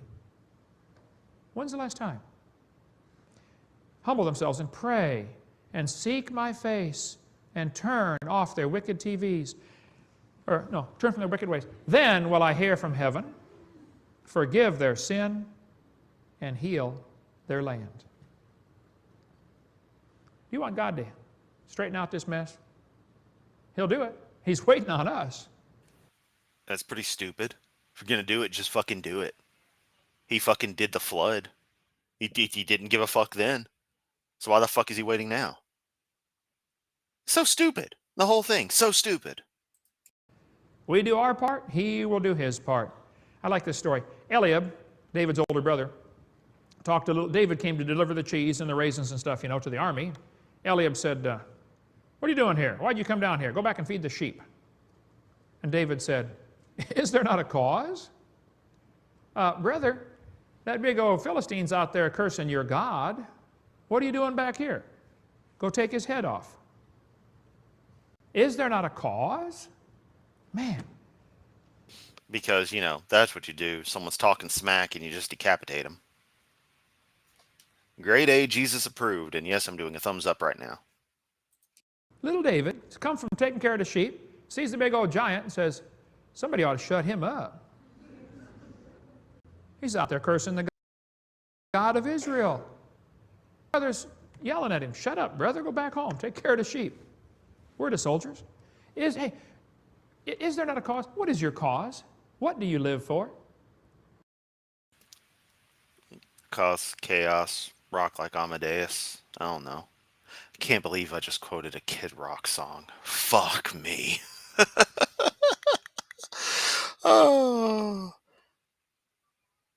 My cause is better than yours, Kent. It's to provide some level of entertainment / communications connectivity / information to anyone who may be interested in my perspective and take on things, or find the services that I provide useful, as well as work a normal job and contribute to society accordingly. Because I try to fit in with the world and with society, where you just want to take from society, you leech. There are 1,000 hacking at the branches of evil to one who's striking at the root. What's your cause? Is this it? A ball? You just can't wait to get home. I'm pretty sure Kent's causes are 2 balls. In fact, that image right there is looking a little suggestive. Hovind feels inadequate. Home and watch the game. Got to watch that 300-pound gorilla carry a football down the cow pasture, run through the plumbing, get 6 points. God, he talks such shit about sports, yet he played tennis. And I'm not a sports fan. But I totally can appreciate the way my friends at work care about this stuff. They're really into it. In like the same way I'm into Guild Wars. And that's totally cool. I can get it. I've learned a lot from them. And it's like, why you gotta be this way about stuff people like, that they just enjoy? And what I also thought about just now is that imagine the number of people in his sermons who likely like football. And he's gonna talk shit like that. You're gonna alienate people like that, dude. And I mean, that's inevitable. If you take a stance on anything, you might alienate some people. But still, I mean, that's not something critical to bring up, but you gotta attack something that you see as prominent in culture that takes glory from God, because people can't enjoy life, according to you. They have to be miserable all the time, kissing God's ass. It's pathetic. Ah. And the angels rejoiced. He that loveth silver shall not be satisfied with silver. Strange. The guy who's third in the nation racing motorcycles got saved in my seminar up in Connecticut. I call bullshit. About a year later, I was preaching up there, and he said, hey, Brother Hovind, let me take you to breakfast tomorrow. I want to tell you what's been happening in my life. The Lord's really changed me in the last year. I said, that's great, brother, let's go. He said, I'll let you test drive one of my bikes. I said, okay. He took me to breakfast. Afterwards, he backed out of his trailer, his Honda 900 that had been blueprinted and stroked and bored and balanced, and I'm not sure what all they did to it, but I've got a Honda 250. He said, try it. I got on there and boom, took off, about broke my neck in first gear, Hit second gear and boom. I was just about to drop it down to third when I glanced down and realized I am going 90 miles an hour in second gear. It has 6 gears. I wound. Honestly, wish I had some freaking edibles right now to finish this up. There ain't enough Prozac available to take the edge off of this shit. It down, brought it back. I was shaking like a leaf. I said, how fast does it go? He said, I don't know.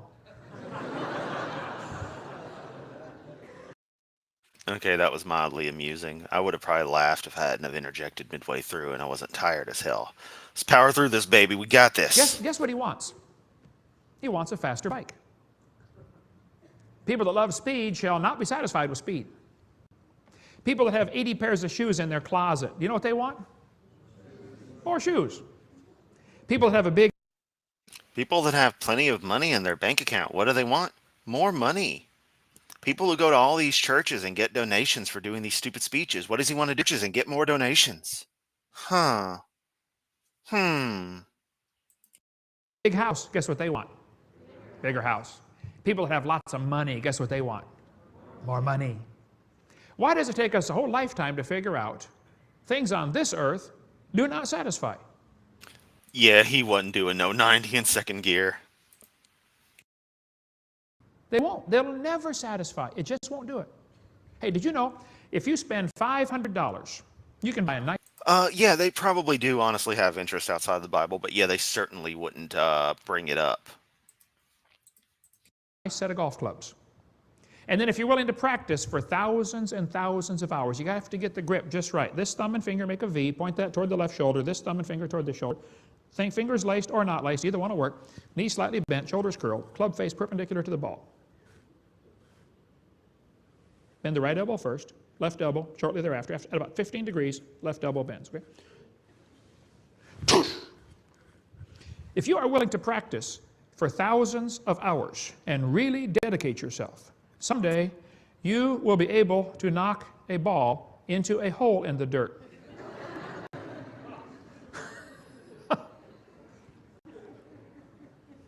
And the angels rejoiced. Heard a story about the preacher called his assistant and said, I need you to preach for me this morning. I'm not feeling very well. Preacher went golfing. You heard that story, brother? Yeah.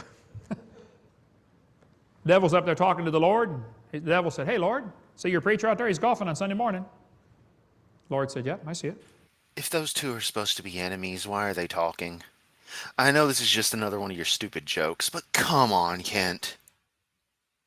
Hey, did you hear Winston Churchill and Adolf Hitler were going out for drinks at the pub, and you know, it's a stupid setup. Devil said, what are you going to do about it? The Lord said, I'll take care of it. Preacher tees off, and a hole in one. Boom. The devil said, Lord, what are you doing? I thought you were going to fix it. The Lord said, I did. Who's he going to tell?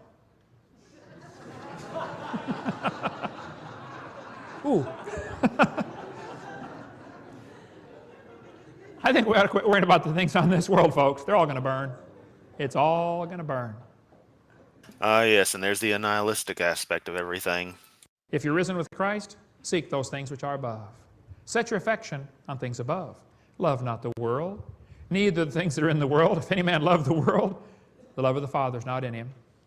All that's in the world, the lust of the flesh, the lust of the eyes, the pride of life, is not of the Father. It's of the world. The world passeth away. It's all going to be gone. It's all going to burn. Hey, do you know how much Howard Hughes left behind when he died? All of it. Every penny. You're going to do the very same thing. Yeah, and aside from the fact that he went completely nuts, he enjoyed, I want to hope, most of his life. The life that we know we get. Also, your implication is that he is somehow now suffering or something because he could be perfectly fine. It's kind of irrelevant either way. And additionally, once again, Kent, why don't you give up everything if none of it matters? I don't get that. The people who say money doesn't matter are always the ones who have money. Don't invest your life in things that are going to burn. Last thing we need to do, almost last thing, listen for the trumpet. 1 Thessalonians 4. The Lord himself shall descend from heaven with a shout, the voice of the archangel, and the trump of God, and the dead in Christ rise first. Southern Baptists go first, but we're going next, okay? All right, so God pops down. He clicks to use a shout skill. Don't care about the recharge time. He only uses it once. And then a necromancer spell brings up a bunch of dead bodies. And okay, I mean, this is sounding like some terrible ass Guild Wars fan fiction. I don't know. Maybe it's some World of Warcraft fan fiction, and I just don't get it. Oh. Then we which are alive and remain shall be caught up together to meet the Lord in the air. It's going to be great. Meet him in the clouds. Number 11, win souls. Find somebody you can win to Christ. Jesus was born, did his whole ministry under Roman control. Paul. How about you cut out the T like the colonists did against the British and just bring your life to Chris? Hey, see what I did there? Yeah. I'm not saying worship me, but if you do it, I'm going to be like, please stop that. Got taken to prison under Roman control. What did he do? Well, let's win the prisoner to the Lord. Win the jailer to the Lord. Just win souls. He that winneth souls is wise. Most important thing I think a Christian can do is right there. Win souls. During the Civil War, big old country boy signed up to go fight the Yanks. You know, they come down here invading our country. I'm going to go fight them Yanks. You know, he got his training, got his boot camp done, got his backpack and his rifle, and sent him off to battle. He showed up and said, reporting for duty, sir. Where's the Yanks? Sergeant said, son, the Yanks are right over there. They're dug in a trench, and we're dug in a trench here. Nobody. Notice the way he's saying, he's pronouncing the T like a D sound. Yeah, it's a little racist. He's moving. We're waiting for orders. Your job, son, is to march in the trench right here. He said, Sarge, I didn't come to march in no trench. I come to fight the Yanks, and they're right over there. Can I go fight them, please? He said, no, son, that's not the way it works. You march in the trench. When we get orders, then we attack. He's marching back and forth. He's getting madder by the minute. He said, man, I didn't come here to march in the mud. I come to fight the Yanks. Who drew all this garbage-ass art? I want to know who the artist was for this stuff, because it's all terrible. And they're right over there. How come I can't go fight them, you know? Finally, he couldn't take it anymore. Totally went berserk. Dropped everything, jumped up out of the trench, and ran screaming and yelling across no man's land, straight for the Yankee trench, all by himself. A one-man rebel charge. Kent, well, there were some kinds of trenches and such, kind of arguably in no man's land. I think you're getting World War I and the Civil War mixed up. The Yanks were stunned. What? Who is this guy? Nobody thought to shoot. You know, he ran all the way across no man's land, jumped into the Yankee trench, picked up the first Yankee he saw, and boom, knocked him out, one punch. He's a country boy. He'd been toting, hey, man, he's hefty duty, you know. Picked up his prisoner and ran back for the rebel trench. Now nobody dared shoot, you know. He got back in the rebel trench. All the Rebs gathered around and said, what is that? He said, that's a Yankee. He said, well, where'd you get him? He said, I got him over yonder. He said, there's a whole bunch more over there. He said, y'all could have had one if you'd have wanted one. Y'all could have had one if you'd have wanted one. You know? So I think we're going to get to heaven, and some people are going to have a whole crowd around them of people that they influenced for the Lord, you know? They brought them to Christ, they trained them, they got them going. By the way, that story was so fucking stupid. And some of you, you're going to be there, you're going to heaven, but you're not going to have nobody with you, none, zero. You're going to walk up to somebody with a big crowd and say, where'd you get all these? I got them down yonder on the earth. Y'all could have had one if you'd have wanted one. You just don't want one bad enough, do you? You're really more interested in the Weather Channel than the neighbor going to heaven. Well, I got to see if it's going to rain. And what are you going to do about it if it is? Huh? Okay. You're not going to affect it any. What on earth are you doing, for heaven's sake? Last thing I recommend you do, read the last chapter, folks. Keep in mind, we win. It's going to get real. And again, then that means that if it's all explained, then everything you act like is supposed to be happening, all this massive conspiracy, is completely irrelevant. And that everyone is aware it's irrelevant, so why would anyone act on that thinking it's something different? It's outright insanity to think anyone would do that, presuming this theology is remotely true. You're just nuts. Real bad. People say, Brother Hovind, you think the Lord's coming before the Great Tribulation? I hope so. I don't know. I couldn't prove it from Scripture. There are at least 5 theories of what happens in the end times, you know, post-trib, mid-trib, pre-trib, amillennial, all that stuff. I've studied them carefully as I know how, and I can't figure it out. I'm sure hoping for pre-trib rapture.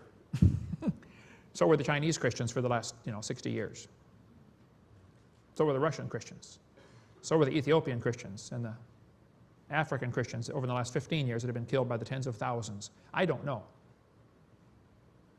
I hope we get out of here first, but don't think I can prove that from Scripture. Either way, do what God told us to do. Win souls. Jesus is coming one of these days. He's going to set up His new world order. Satan has plans for a one-world government, and it's going to last about 7 years, according to Revelation and Daniel. He's going to have one. Then the Lord's going to come wipe it out and say, now I want to show you what the real kingdom looks like. Ah, yes, all this garbage. And all of you that have been faithful, here, you can have this city, and you can have the whole county, and here, you can have that whole state. You've been faithful, son. I'm going to give you the whole country. You're the boss. You going to be there? One of these days, the Lord's going to bruise Satan under your feet. The grace of our Lord Jesus Christ be with you. Amen. God wins in the end. I saw the angel come down from heaven having the key to the bottomless pit and the great chain in his hand. He laid hold on the dragon, that old serpent, which is called the devil and Satan, and bound him 1,000 years. Cast him into the bottomless pit and shut him up. So that's it. 1,000 years. Then what? Just pops back, starts causing chaos again? I mean, come on. The story sucks. And set a seal upon him that he should deceive the nations no more. Till the 1,000 years were finished. And I saw thrones, and they that sat upon them, and judgment was given unto them. And I saw the souls of them that were beheaded for the witness of Jesus. Is that how it's going to end for Christians? Maybe so. They had not worshipped the beast, neither his image, neither had received his mark upon their foreheads or in their hands. And they lived and reigned with Christ 1,000 years. The devil that deceived them was cast into the lake of fire. Oh, I can't wait for that day. Spirit and the bride say, come. Let him that heareth say, come. Let him that is athirst come. Come. If you're not a Christian, come. Let somebody show you how to become one. Nah, I've got better things to do with my time. If you're one of God's children and you want to find something to do, come. Ask him, Lord. Yeah, that's something you can do all right. What do you want? What can I do? He'll find something for you to do. He which testifieth these things saith, surely I come quickly. Amen. Even so come, Lord Jesus. If we can help. And Skeptic has... Apologize, yawn fit. Adam Skeptic pops up. Oh, look, the stick and the carrot. The empty threat to go with the empty promise. Bingo! That's what our ministry's for. We want to bring people to Christ, win souls. Nothing else is going to matter. In 1,000 years, nothing else is going to matter. What are you doing? In 1,000 years, you certainly won't matter. For the Lord with your life. We hope you've enjoyed this video series on No, I haven't. creation, evolution, and dinosaurs. Much more important, though, than knowing all the truth and facts about science is to know the truth about whether you're going to heaven or not. Oh, God, is this going to be like a call to self? That's it. I'm calling it. We're done. We've done it. We have made it through. DVD number 5. This is the end. We're not doing his little come to Jesus thing. Fuck that noise. Fuck that noise. So, I'm going to maximize tomato here which I didn't mention this. This is actually an idea I got from Deviant Outcast. Whenever she shows up in any streams, she's always got a full avatar going on, like a full image like this. And so it hit me, a way to do that is through OBS, taking the image. I took the original AI render and had it expanded to where it fits a full screen affair. Excuse me. Run that as a virtual camera, and there you go. So now it's virtual camera. And if we go back, we can have, back to normal. Oh, look, it's the Yamato circle. Or if I turn the camera back on, it's Caruso Tomato. Yeah. So yeah, this has been DVD number 5. We did it. If you have anything else, my apologies. If you have another particular Kent, classic Kent that you want me to watch, y'all know how to get me to do it. Send enough shekels at the right time, and I'll make it happen.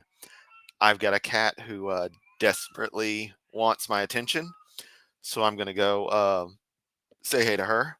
I'm gonna go get some food, then probably crash out after a little Guild Wars. Again, I want to thank you all so much for being here. I'm glad we could do this. Glad we could power through this. It started rough, but got a little bit funnier as time went on. Again, thanks for all the super chats. Thanks for all the interaction. Thanks for spending time with me. 3 hours, 40 minutes. Pretty intense. Yeah. Just y'all keep staying awesome out there. This is Dr. Caruso Tomato out. Yeah. I gotta finish. And I'm gonna finish with a Hovind. Hovind. Actually, no, I'm gonna finish with a fuck you, Hovind.